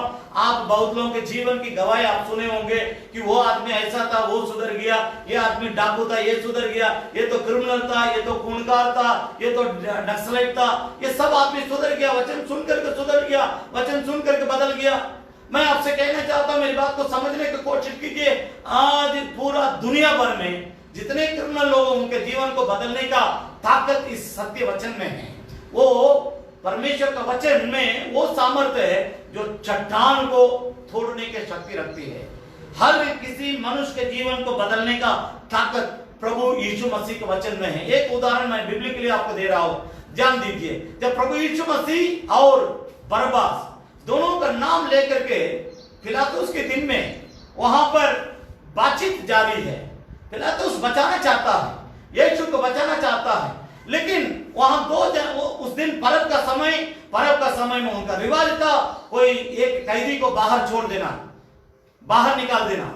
तो उस विचार करते हुए पिलातुस राजा सोचता है यीशु को इसी बहाने हम बाहर कर देंगे। तो इसलिए लोगों के सामने दोनों को संबोधित करके पूछता है क्या यीशु को छोड़ना है या बरअब्बास को छोड़ना है। लोग कहते हैं बरअब्बास को छोड़ दीजिए, यीशु को क्रूस पर मार डालिए। मेरी बात को समझने की कोशिश कीजिए। जरूर लोग बहुत हल्ला किए, लोगों को पैसा देकर के खड़ा किया गया झूठा गवाही बोलने के लिए, और लोग सबको पैसा लेकर के चिल्लाए। आज जैसे चिल्लाते उस तरह बरअब्बास बरअब्बास बरअब्बास करके लोग चिल्लाए, क्योंकि पैसा लिया इसलिए चिल्लाना पड़ता है। चिल्लाया लोग, खूब चिल्लाने के चलते पिलातुस राजा कहता पानी लेके आओ, तौलिया लेके आओ। पानी उसका हाथों में डाला किया, हाथ धोया, गमछा से पोंछ लिया, बोल दिया तुम्हारे हाथ में हवाला कर देते हैं, ये फैसला मेरा नहीं, ये फैसला तेरा है। जब यीशु को क्रूस पर मार डालने के लिए लोग पकड़ करके ले जा रहे थे, रोमी साम्राज्य के लोग, उस समय तो मैं आपसे पूछ रहा हूं, मेरी बात को समझने की कोशिश कीजिए। इस सत्य वचन एक हथौड़ा से भी बढ़कर, जो चट्टान जैसे दिल जिनका कठोर है, उनका दिल को तोड़ने का शक्ति इसमें है। जब बरअब्बास को छोड़ दिया गया था उस समय तो वो तो पुरकार आदमी था ना, खतरनाक आदमी था ना, वो तो देशद्रोही था ना, तो उसके साथ बहुत लोग थे ना, सबके साथ मिलकर उसको तो शराब पार्टी करना चाहिए था, उसको रोना नहीं चाहिए था, उसको यीशु को ढूंढना नहीं चाहिए था, क्योंकि वो तो कठोर दिल वाला था। आप सिनेमा देखे होंगे, दया सागर सिनेमा, जब बरअब्बास को बाहर छोड़ दिया जाता है वो व्यक्ति सीधे क्रूस पर दौड़ता, क्रूस के पास दौड़ता है, जहां प्रभु यीशु एकदम लहू लुबान होकर के क्रूस पर लटकाया गया हुआ था। उस जगह में जाकर के वो छाती पीट करके रोता यीशु के सामने। वो सामर्थ इस सत्य वचन में है। आप कितना भी कठोर आदमी क्यों न हो, आप कितना भी पापी क्यों न हो, आप कितना भी गुनहगार क्यों न हो, लेकिन आपको तोड़ के बनाने का शक्ति इस सत्य वचन में है। प्रभु यीशु मसीह का एक बात को मैं आपके सामने लाता हूं। मत्ती रचित सुसमाचार की पुस्तक उसका 7 अध्याय, प्रभु यीशु मसीह का बयान को देखिए, इस सत्य वचन के बारे में वो क्या कहता है। मत्ती रचित सुसमाचार की पुस्तक उसका 7 अध्याय 24 पद से लेकर हम पढ़ेंगे। प्रभु यीशु मसीह क्या बतलाना चाहते हैं इस वचन को लेकर के, 24 पद से लेकर। इसलिए जो कोई मेरी ये वचन सुनकर उन्हें मानता है, मेरा वचन को मानता है, वो उस बुद्धिमान मनुष्य के समान ठहरेगा, जिसने अपना घर चट्टान पर बनाया, जिसने अपना घर चट्टान पर बनाया, और मैं बरसा और बाढ़ें आई और आंधियां चली और उस घर से टकराई, फिर भी वो घर नहीं गिरा, क्योंकि उसकी नींव चट्टान पर डाली हुई थी। परंतु जो कोई मेरी ये बातें सुनता है, सुनता है और उन पर नहीं चलता है, वो उस निर्बुद्धि मनुष्य के समान है, जिसने अपना घर बालू पर बनाया, और मैं बरसा और बाढ़ें आई और आंधियां चली और उस घर से टकराई, और वो गिरकर सत्यानाश हो गया। प्रभु यीशु मसीह के नाम की स्तुति और प्रशंसा होने पाए। हम किसकी बात सुनकर के इस जीवन निर्वाह करते हैं, चाहे व्यक्तिगत जीवन हो, चाहे पारिवारिक जीवन हो, हम किसको पहला स्थान देते हैं। मैं ये एक आदमी का नाम लेकर के प्रभु यीशु मसीह कहता है, एक व्यक्ति का नाम लेकर के, इसको आप पुरुष समझते हैं, लेकिन स्त्रियों के बारे में सुलेमान एक बात को बोलता है। पढ़ेंगे नीति वचन की पुस्तक उसका 14 अध्याय पहला पद, नीति वचन उसका 14 अध्याय पहला पद को पढ़ेंगे। हर बुद्धिमान स्त्री अपने घर को बनाती है, पर मूर्ख स्त्री उसको अपने हाथों से ढा देती है। अपने हाथ से, ये दोनों ज्ञान, मेरी बात को समझने की कोशिश कीजिए। बुद्धिमान स्त्री अपने घर को बनाती है, बुद्धिमान पुरुष अपने घर को बनाता है, पुराना नियम में सुलेमान बोलता है, नया नियम में प्रभु यीशु मसीह बोलता है, लेकिन बात तो एक है। प्रभु यीशु मसीह सीधे वचन पर लोगों को ध्यान को आकर्षण करने के लिए कहता है कि मेरी बात को तुम सुनोगे, चाहे पुरुष हो स्त्री हो, तुम्हारा घर बनेगा, तुम्हारी जिंदगी बनेगी, तुम्हारा भविष्य बनेगा, तुम्हारा जो भी तुम्हारे पास आएंगे सबका जीवन बनेगा। अगर तुम मेरी बात नहीं मानोगे, इसका मतलब इस सत्य वचन का सामर्थ्य को तुम नहीं मानोगे, प्रभु यीशु मसीह के कहने के अनुसार सत्यानाश हो जाओगे। आज बहुत परिवार सत्यानाश होने के कारण हम परमेश्वर की बात को नहीं मानते हैं, उसके चलते हम नाश होते हैं। आज हम परमेश्वर का आत्मा अपने जीवन को सौंपे, उसकी इच्छा के अनुसार, उसके वचन के अनुसार इस सामर्थ्य को हम अपने अंदर लाने के लिए कोशिश करें, उसके लिए अर्पण करें, तब देखिए अपना हमारा घर किस प्रकार चमकता है। नंबर 3, एजेकिएल भविष्यद्वक्ता की पुस्तक, पुराने नियम में एजेकिएल भविष्यद्वक्ता की पुस्तक, उसका 37 अध्याय 7 पद से लेकर 10 पद तक पढ़ेंगे। एजेकिएल भविष्यद्वक्ता की पुस्तक, उसका 37 अध्याय, उसमें 7 पद से लेकर हम 10 पद तक पढ़ेंगे। इस आज्ञा के अनुसार, इस आज्ञा के अनुसार मैं भविष्यवाणी करने लगा, और मैं भविष्यवाणी कर ही रहा था, मैं भविष्यवाणी कर ही रहा था कि एक आहट आई है और भूमिडोल हुआ और हड्डियां इकट्ठी होकर हड्डी से हड्डी जुड़ गई, मैं देखता रहा कि उनमें नसें उत्पन्न हुई और मांस चढ़ा और वे ऊपर चमड़े से ढप गए, परंतु उनमें सांस कुछ न था, परंतु उसमें सांस कुछ भी नहीं था। तब उसने मुझसे कहा, हे मनुष्य के संतान, सांस से भविष्यवाणी कर और सांस से भविष्यवाणी करके कहो, हे सांस परमेश्वर यहोवा जो कहता है, चारों दिशाओं में से आकर इन घात किए हुओं में समा जा किए जी उठे। उसकी इस आज्ञा के अनुसार मैंने भविष्यवाणी की, तब सांस उनमें आ गई और वे जीकर अपने अपने पाँव के बल खड़े हो गए और एक बहुत बड़ी सेना हो गई। परमेश्वर के नाम की स्तुति और प्रशंसा होने पाए। यहाँ इस बात को समझने के लिए मैं फिर आपको उत्साहित कर रहा हूँ। इस 3-4 वचन पढ़ने से आप पूरा घटना को समझ नहीं सकते, इसके लिए आपको इस पूरा अध्याय को पढ़ना पड़ेगा। ये जो हड्डियों के बारे में लिखा हुआ है, ये जो गड्ढा के बारे में लिखा है, नस के बारे में लिखा है, मांस के बारे में लिखा है, सांस के बारे में लिखा है, ये सब बातें मिलकर इस्राएल देश में परमेश्वर ने एजेकिएल भविष्यद्वक्ता को इस्तेमाल करके अपने वचन के द्वारा जो जागृति को लाया। लोग मरा पड़े हुए थे, परमेश्वर से डर नहीं था, वचन से डर नहीं था, पवित्रता से डर नहीं था, परमेश्वर की बाइबल धर्मशास्त्र से डर नहीं था, परमेश्वर की भविष्यवाणी से, परमेश्वर जो अपने भविष्यद्वक्ताओं के द्वारा अपने लोगों से बातचीत करता था, उन बातों को सुनते थे लेकिन डरते नहीं थे। वे हिम्मत बांध करके पाप करते जिस तरह आप समझ सकते हैं, 10 जानवर के बड़ा गड्ढा खोद के उसमें मार डाल के अगर फेंक देंगे, 10 दिन 15 दिन के बाद जिस तरह बदबू निकलेगा, उसी तरह इस बात को समझ लीजिए। और सड़ते इतना बदबू और मांस सब गल गया, सब कुछ निकल गई। अब केवल 1 साल के बाद केवल हड्डियां पड़ा रहेगा। उसी तरह परमेश्वर इस्राएलियों के बारे में एजेकिएल भविष्यद्वक्ता से कहता है, ये सब इतना पाप किया है, इस कारण इनका अंदर का सब कुछ खत्म है, एकदम बदबू आ रहा है इनके जीवन में से। भले इन लोग कह सकते हैं मेरा परमेश्वर यहोवा परमेश्वर है, लेकिन मैं नहीं कहूंगा ये लोग मेरे लोग हैं। इतना इन लोगों ने पाप किया, इतना इन लोगों ने अन्याय किया, इतने इन लोगों ने मेरे विरोध में सब कुछ किया। इसलिए मैं कहना चाहता हूं, उस गड्ढा से भरा हुआ जो हड्डी के समान इन लोगों का जीवन है, इनके देख करके मैं जो बोल रहा हूं उसको इनके ऊपर बोलो, सबके लिए बोलो। जब तुम बोलोगे उसके बाद इनके अंदर जागृति आएगा। जब ये लोग मेरे वचन को सुनेंगे तब ये लोग जीवित होंगे। जब ये लोग मेरे वचन को बारंबार सुनेंगे तब इनका पाप याद आएगा, तब इनको इनका अन्याय याद आएगा, तब इनका तमाम गुनाह, इनका अपराध, तमाम मेरे विरोध में जो भी इन लोगों ने किया, सब कुछ इनको याद आएगा। इसलिए बोलना है जगह, जब मैं बोलूंगा तुमको बोलना होगा।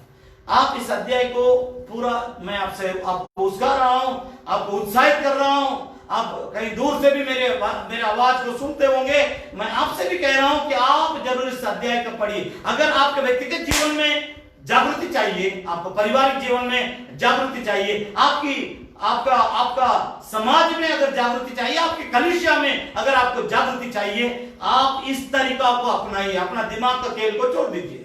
परमेश्वर जो तरीका रखा हमारे लिए, उस तरीका को हम अपनाएं। सामर्थ केवल परमेश्वर का वचन में है। इस बात को समझने की कोशिश करें। यहां परमेश्वर उन इजरायली जो परमेश्वर से अलग हो गए थे, मोबाइल 1 लाख का भी क्यों ना हो, अगर सिम उसके अंदर नहीं रहेगा, वो मोबाइल कोई काम का नहीं है। हम मसीह करके अपना माथा पर लिख के टांगने से, बोर्ड लेके घूमने से मसीह नहीं होंगे। परमेश्वर का वचन ये जान हमारे अंदर कितना कार्य करता है, उससे मतलब है। इस सुबह के समय में मेरी बात को समझने की कोशिश कीजिए कि परमेश्वर का वचन ही मरा हुए लोगों को जिलाता है। लाइफ गिविंग फोर्स, अगर सही कहा जाए, जीवन देने वाला ताकत, जीवन देने वाला शक्ति, जीवन देने वाला सामर्थ केवल परमेश्वर का वचन में है। जब यजेकेल प्रचार कर रहा था, उस समय लोगों के अंदर खलबली मच गई।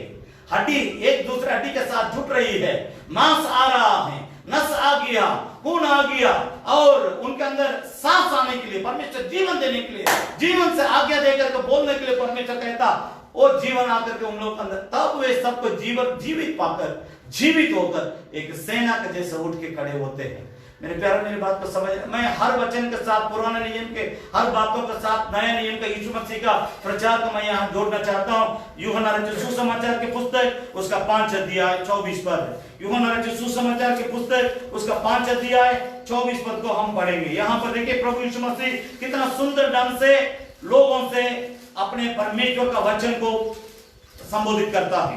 पढ़ेंगे 24 और 25 पद को पढ़ेंगे। मैं तुमसे सच सच कहता हूँ, प्रभु यीशु मसीह ने कहा, मैं तुमसे सच सच कहता हूँ, जो मेरा वचन सुनकर मेरे भेजने वाला पर विश्वास करता है, अनंत जीवन उसी का है, और उस पर दंड की आज्ञा नहीं होती, परंतु वह मृत्यु से पार होकर जीवन में प्रवेश कर चुका है। मैं तुमसे सच सच कहता हूँ, वह समय आता है और अब है जिसमें मृतक, जिस समय मृतक परमेश्वर के पुत्र का शब्द सुनेंगे, परमेश्वर का पुत्र का शब्द सुनेंगे, और जो सुनेंगे वे जिएंगे। ध्यान दीजिएगा, जो सुनेंगे वे जिएंगे। दुनिया में सब कोई पाप करता है। बाइबल धर्मशास्त्र बतलाती है कि रोमियो का पत्री 3 अध्याय का 23 पद, रोमियो का पत्री 6 अध्याय का 23 पद, सबने पाप किया है और परमेश्वर की महिमा से रहित हैं। पाप की मजदूरी तो मृत्यु है, परंतु परमेश्वर का वरदान हमारा प्रभु यीशु मसीह में अनंत जीवन है। दैट इज ऑप्शन, हमारे लिए विकल्प है। एक ही विकल्प है जो प्रभु यीशु मसीह है और उसका वचन, उसके बगैर हम जीवन नहीं पा सकते, क्योंकि बाइबल धर्मशास्त्र बताता सबने पाप किया और परमेश्वर की महिमा से रहित है। सब कोई गुनहगार है, लेकिन अब जीवन पाना है, एक रास्ता है। परमेश्वर यीशु मसीह के नाम से उसका वचन जो हमें दिया है, उस वचन को हम सुनेंगे और उसके अनुसार जीने के लिए अपने जीवन का अर्पण करेंगे, हम जरूर जीवित रहेंगे। एक और वचन को वो ध्यान देंगे। पढ़ें 6 अध्याय इसी किताब में, 6 अध्याय का 40 पद को पढ़ेंगे, 6 का 40। क्योंकि मेरे पिता की इच्छा यह है कि जो कोई पुत्र अर्थात मुझे यीशु मसीह को देखे और उस पर विश्वास करे, वो अनंत जीवन पाएंगे, और मैं उसको अंतिम दिन फिर जिला उठाऊंगा, उसको जिलाऊंगा।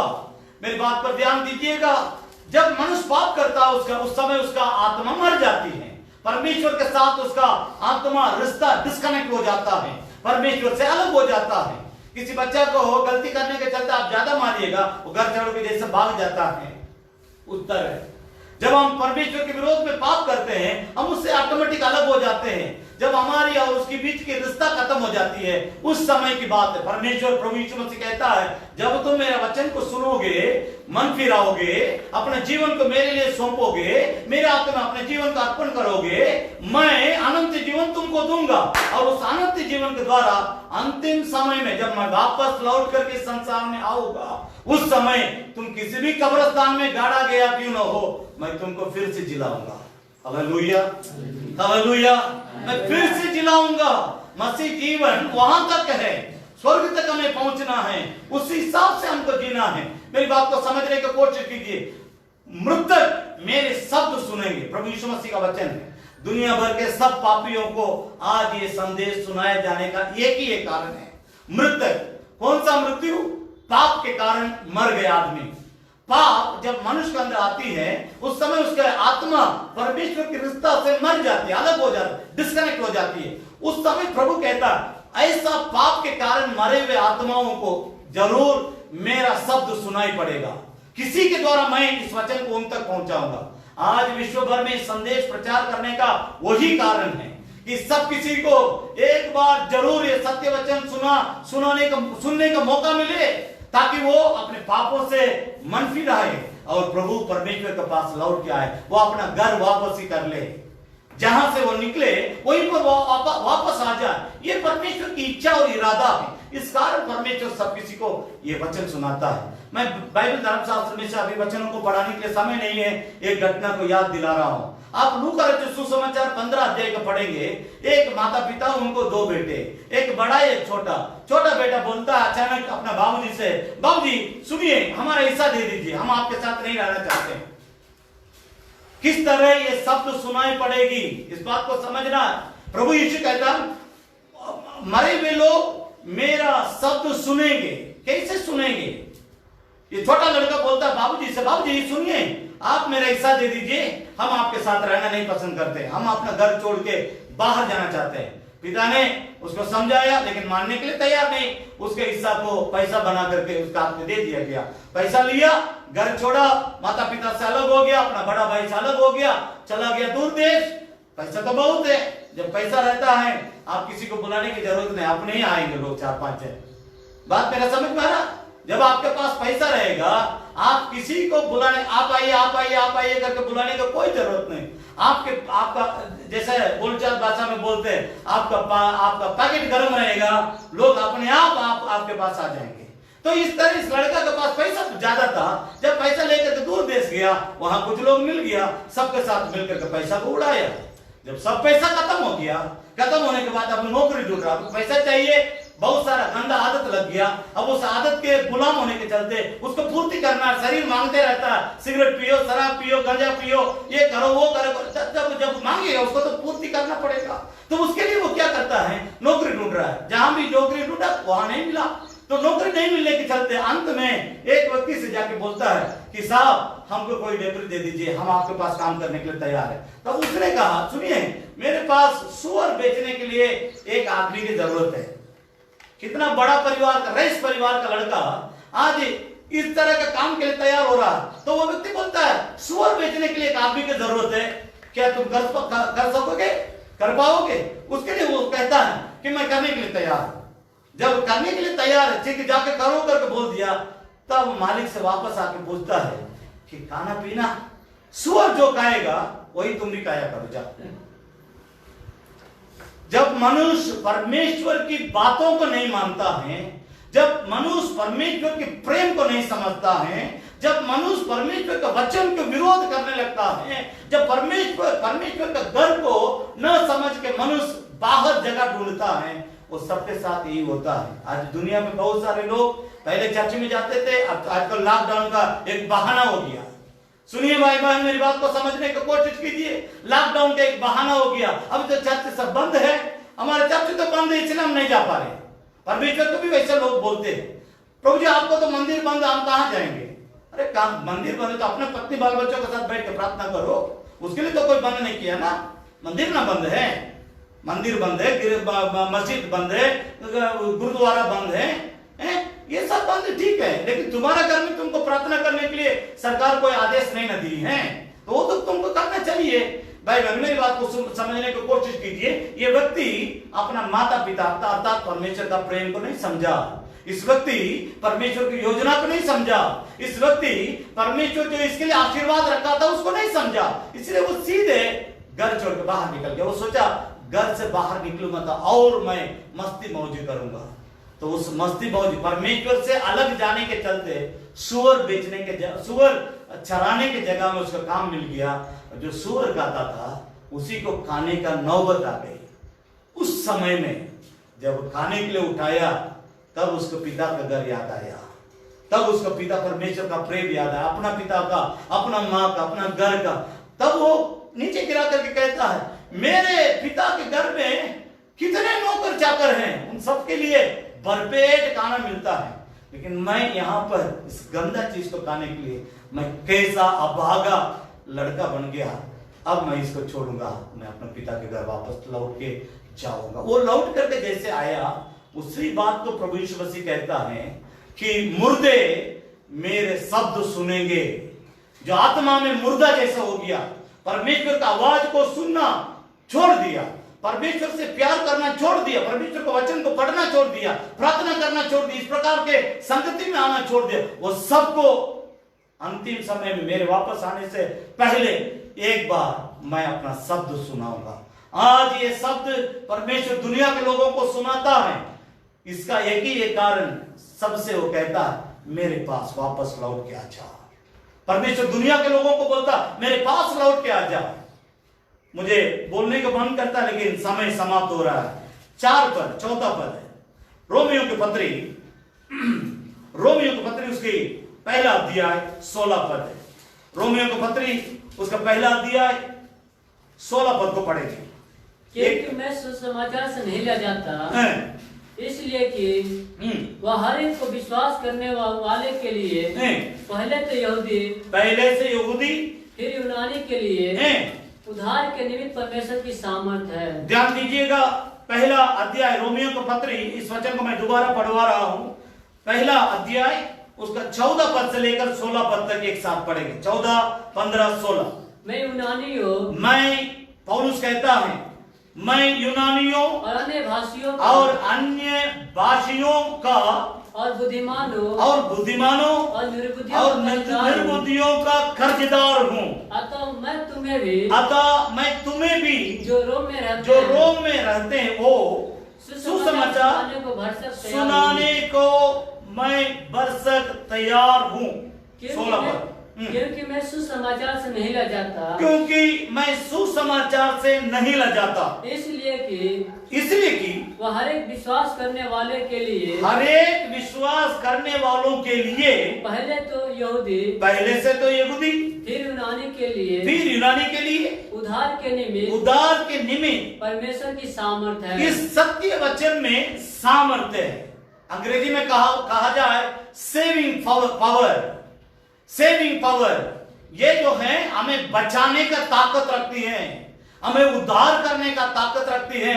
दुनिया के किसी भी देश के क्यों ना हो, किसी भी कुल के क्यों ना हो, किसी भी मजहब को मानने वाले क्यों ना हो, किसी भी धर्म को मानने वाले क्यों ना हो, किसी भी भाषा बोलने वाले क्यों ना हो, किसी भी गोत्र के रहने वाले क्यों ना हो, दुनिया में जितने इंसान हैं उन हरेकों को उद्धार करने का ताकत और सामर्थ केवल इस सुसमाचार के सत्य वचन में, इसके अलावा कहीं नहीं है।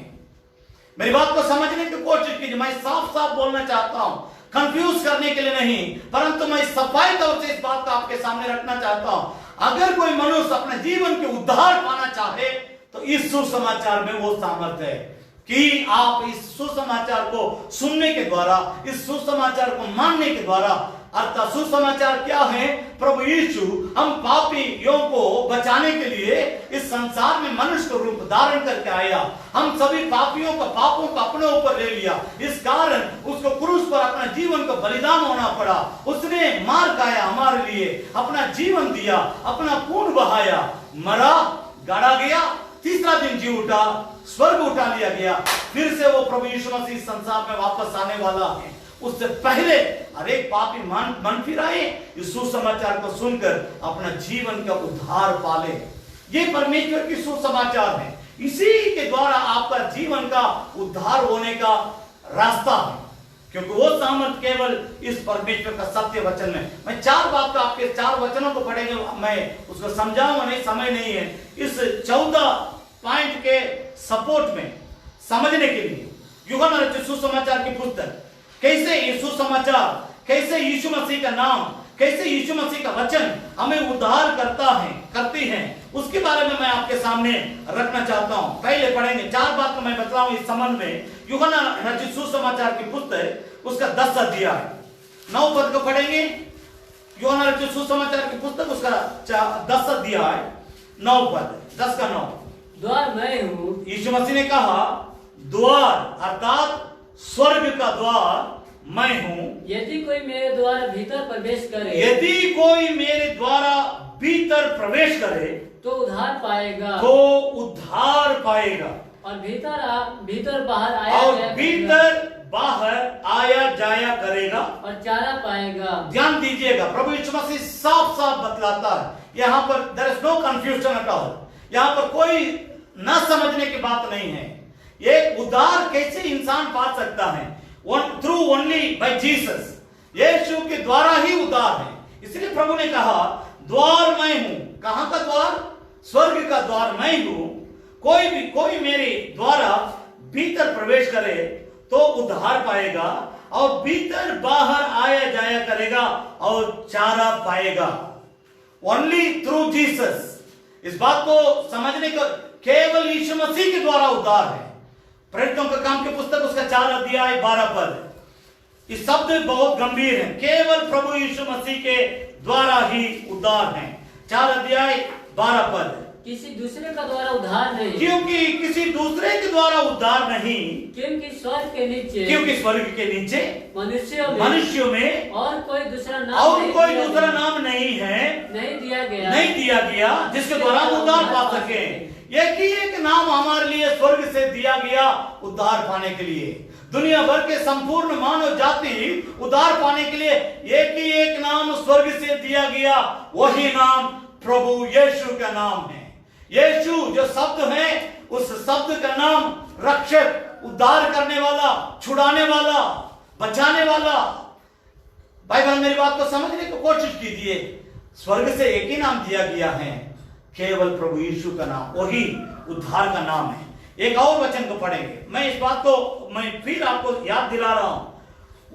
एक ही द्वार प्रभु यीशु, एक ही रक्षक प्रभु यीशु। रोमियो को पत्री उसकी 5 अध्याय 9 पद। रोमियो को पत्री उसका 5 अध्याय 9 पद।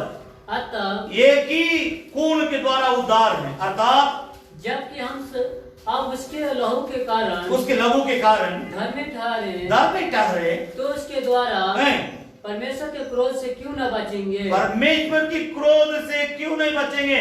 उसी के लहू के द्वारा हम धर्मी ठहरेंगे।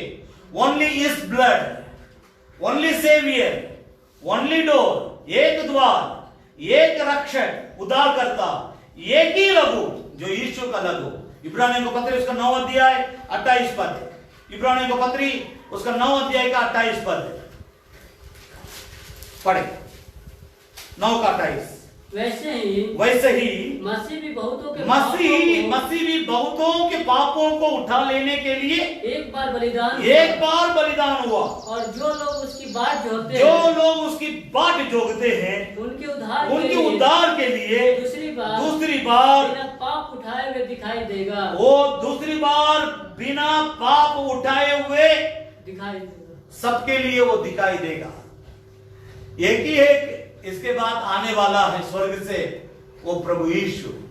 एक बलिदान हमारे लिए हुआ, वो प्रभु यीशु का बलिदान। मैं फिर आपको याद दिला रहा हूं, उद्धार पाने के लिए एक ही रास्ता, एक ही मार्ग, जो प्रभु यीशु मसीह का मार्ग, एक ही द्वार, प्रभु यीशु मसीह का द्वार, एक ही saviour, only there is only saviour, एक उद्धार करता, एक रक्षक जो प्रभु यीशु मसीह, और एक बलिदान, एक खून है जो हमारे लिए बहाया गया, हमारे लिए बलिदान हुआ। प्रभु यीशु की बलिदान, प्रभु यीशु की लहू बहने के चलते हम उद्धार पाते हैं। एक दोबारा इस संसार में वापस आने वाला है स्वर्ग से, वो प्रभु यीशु मसीह है। अंत में एक बात को मैं आपके सामने रख करके मैं अंत करना चाहता हूं। मैं तीसरी बात को बोला था, जब उस पर इस बात को जोड़ने के लिए मैं भूल गया था, अभी मैं याद दिला रहा हूं। लाइफ गिविंग फोर्स, परमेश्वर का वचन जीवन देने का सामर्थ्य रखती है। चौथी बात, सेविंग पावर, हमारे जीवन को उद्धार करने का ताकत इस सत्य वचन में है। पांचवी बात, डिफेंस वेपन, हमें संभालने का हथियार परमेश्वर का वचन है। मैं फिर कह रहा हूं, परमेश्वर का सत्य वचन डिफेंस वेपन है। जैसा हर एक देश के लिए एक डिफेंस होता है, एक आर्मी होती है, सेना होती है, उस देश की जनता को बचाने के लिए। हमारे देश में बड़ा आर्मी है, बड़ा सेना है, बहुत अनगिनत लाखों की संख्या में सैनिक हमें बचाने के लिए रात दिन बॉर्डर में काम करते हैं। उसी तरह हर एक इंसान को बचाने का ताकत ये सेविंग या डिफेंस वेपन करके इस बाइबल धर्मशास्त्र के वचन के बारे में बतलाया जाता है। यही हमें रक्षा करने का हथियार है। सही शब्द अगर कहा जाए, हमारी रक्षा करने का हथियार इस संसार में हमें बंदूक लेने के लिए प्रभु यीशु मसीह नहीं सिखाया, हमें तलवार लेने के लिए प्रभु यीशु मसीह नहीं सिखाया, हमें इस सत्य वचन दूधारी तलवार करके उसने हमें सिखाया। इसलिए यही हमारा हथियार है। इस हथियार को हम लिए हुए अगर इस संसार में जिएंगे, हम कहीं फंसेंगे नहीं, गिरेंगे नहीं, मार्ग नहीं भटकेंगे। अब वचन इसको इफिसियों की पत्री उसका 5 अध्याय उसका 6 अध्याय 17 पद, इफिसियों की पत्री 6 अध्याय 17 पद, 5 मिनट में मैं समाप्त करता, पढ़ेंगे।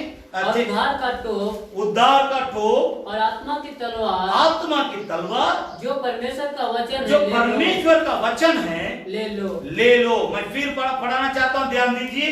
और उद्धार का टोप और आत्मा की तलवार जो परमेश्वर का वचन है। मैंने आपसे पहले कहा था, परमेश्वर का वचन डिफेंस वेपन है। ये डिफेंड करता, हमें हमारी रक्षा करती है।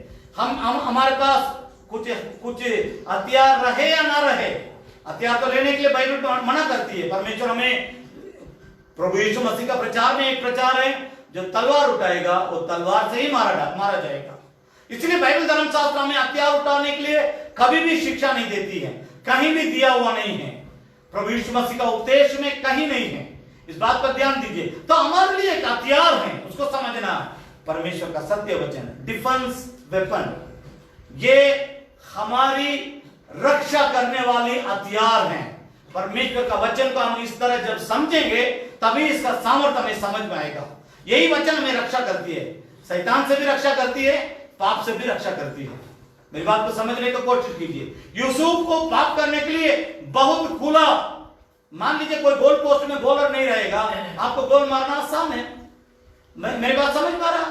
गोल पोस्ट, फुटबॉल के बारे में बोल रहा हूं। गोल पोस्ट में बॉलर अगर नहीं रहेगा तो खिलाड़ी को गोल मारना आसान है। उसी तरह यूसुफ को पाप करने के लिए उसका मालिक का पत्नी उसको घर में बुला करके दरवाजा बंद करके उसके साथ पाप करने के लिए उसको विवश कर रही है।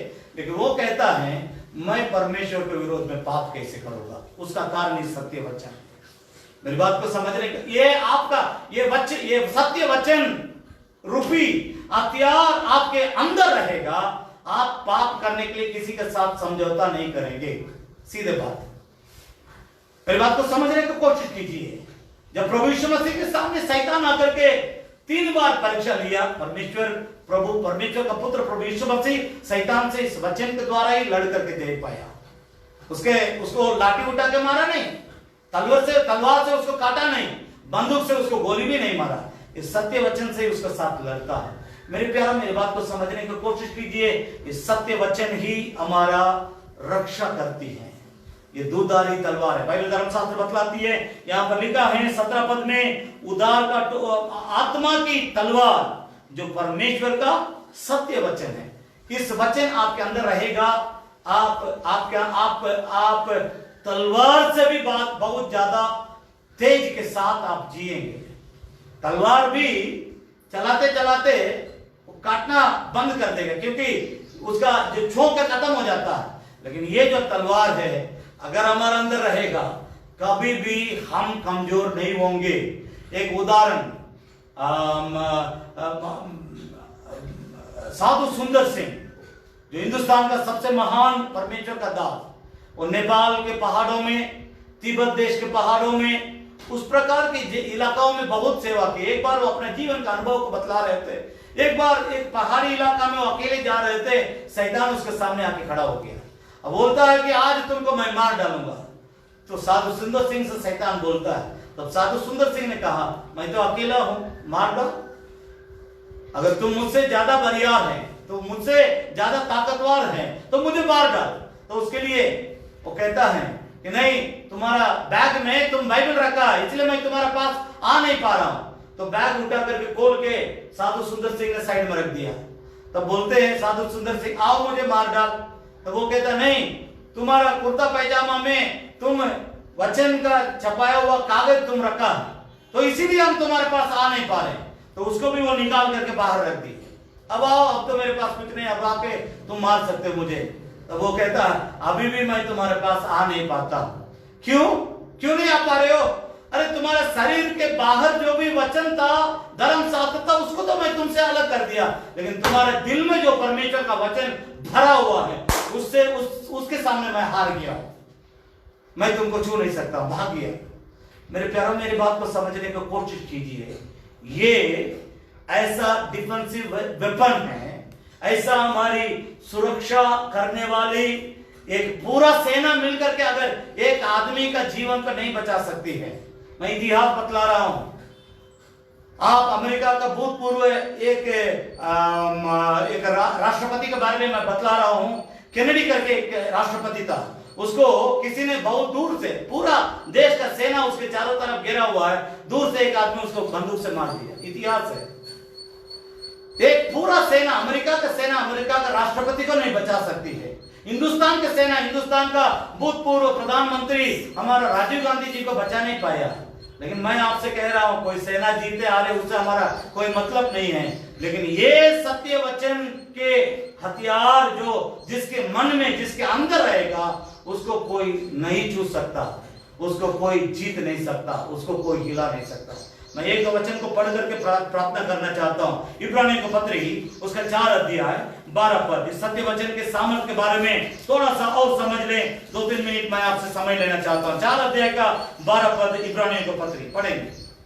क्योंकि परमेश्वर का वचन जीवित, परमेश्वर का वचन जीवित और प्रबल और हर एक दोधारी तलवार से भी, हर एक दोधारी तलवार के लिए, तलवार से भी बहुत चौका, तलवार से भी बहुत छोका है, और प्राण और आत्मा को और गांठ और गुदे को अलग करके आर पार छेदता है, और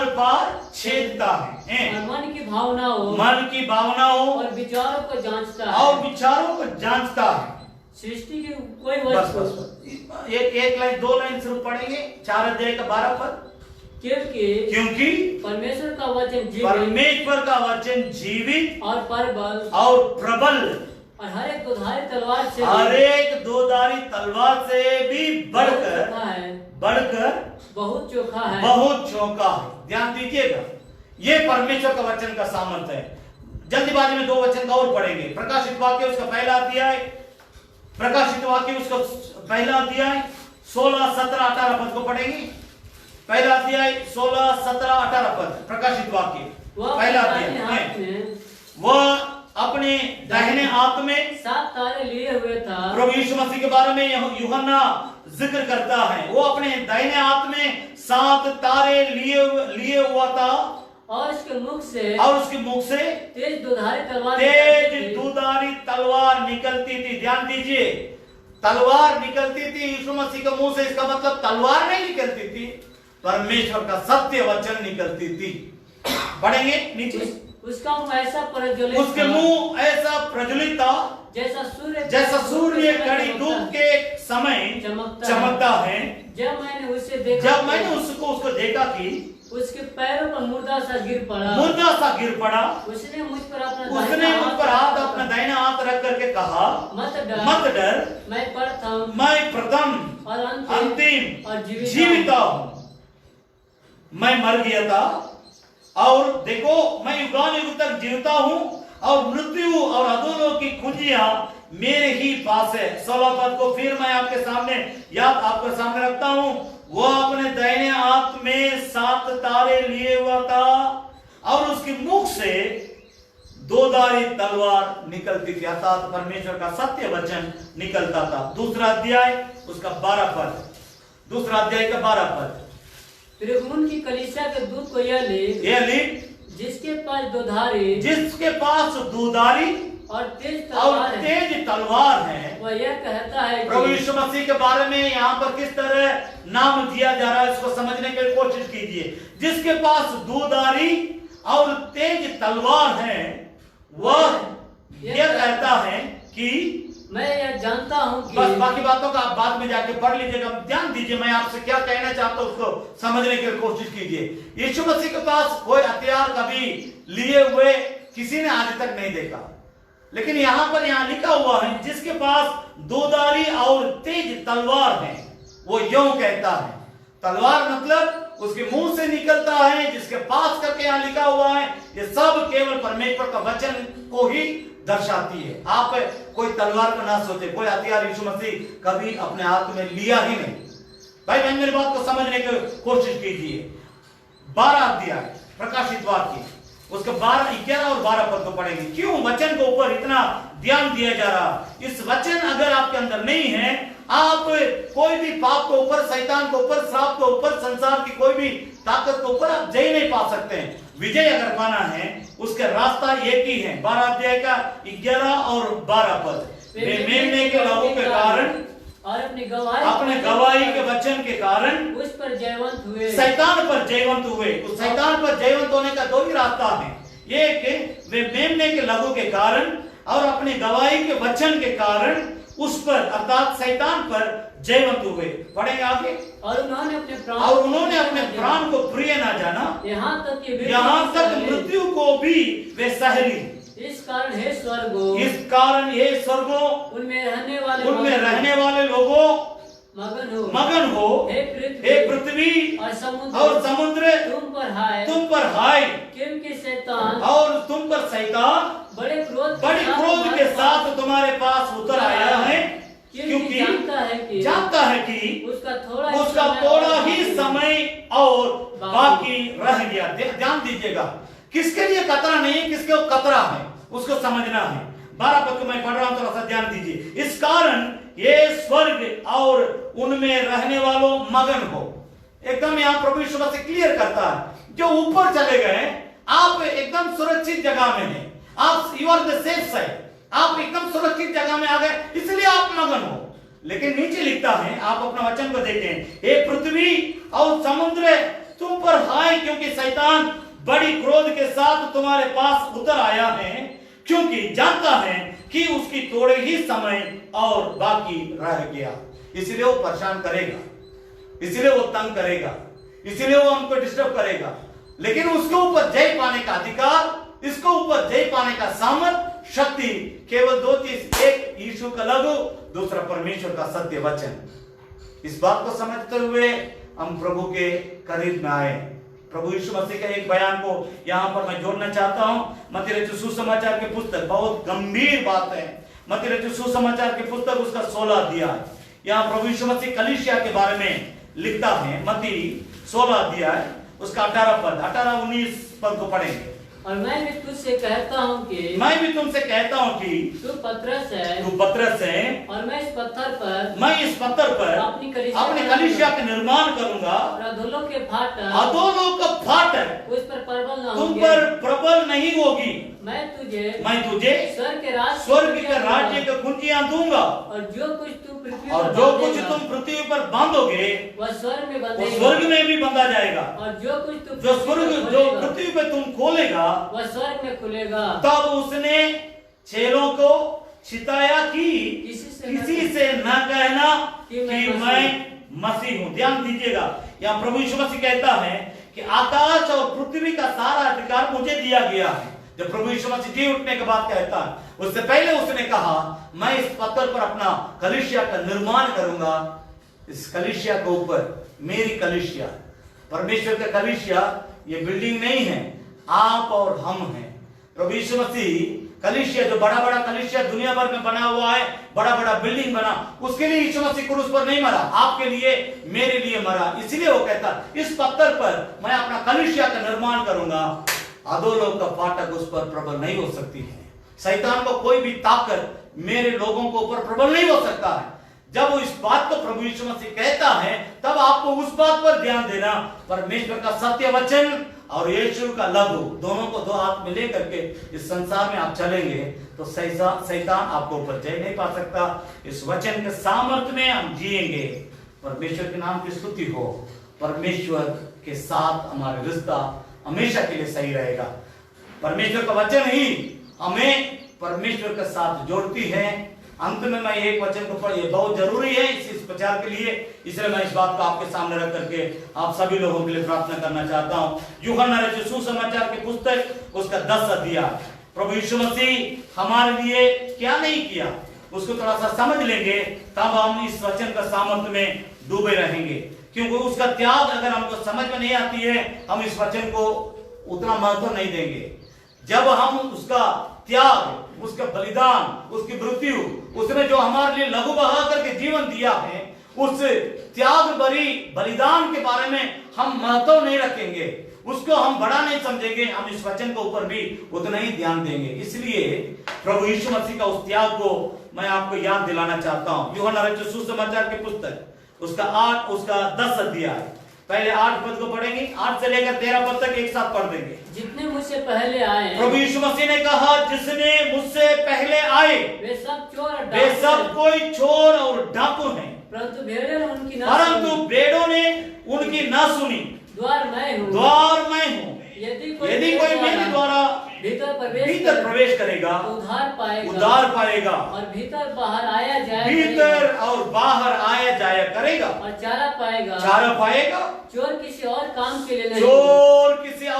के लिए नहीं, परंतु केवल चोरी करने और घात करने और नष्ट करने के लिए आता है। मैं इसलिए आया। कलीसिया से परमेश्वर का पुत्र प्रभु यीशु मसीह इस प्रकार कहता है, हे कलीसिया, हे मेरे लोगों, मैं इसलिए आया हूं कि वे जीवन पाए और बहुतायत से जीवन पाए।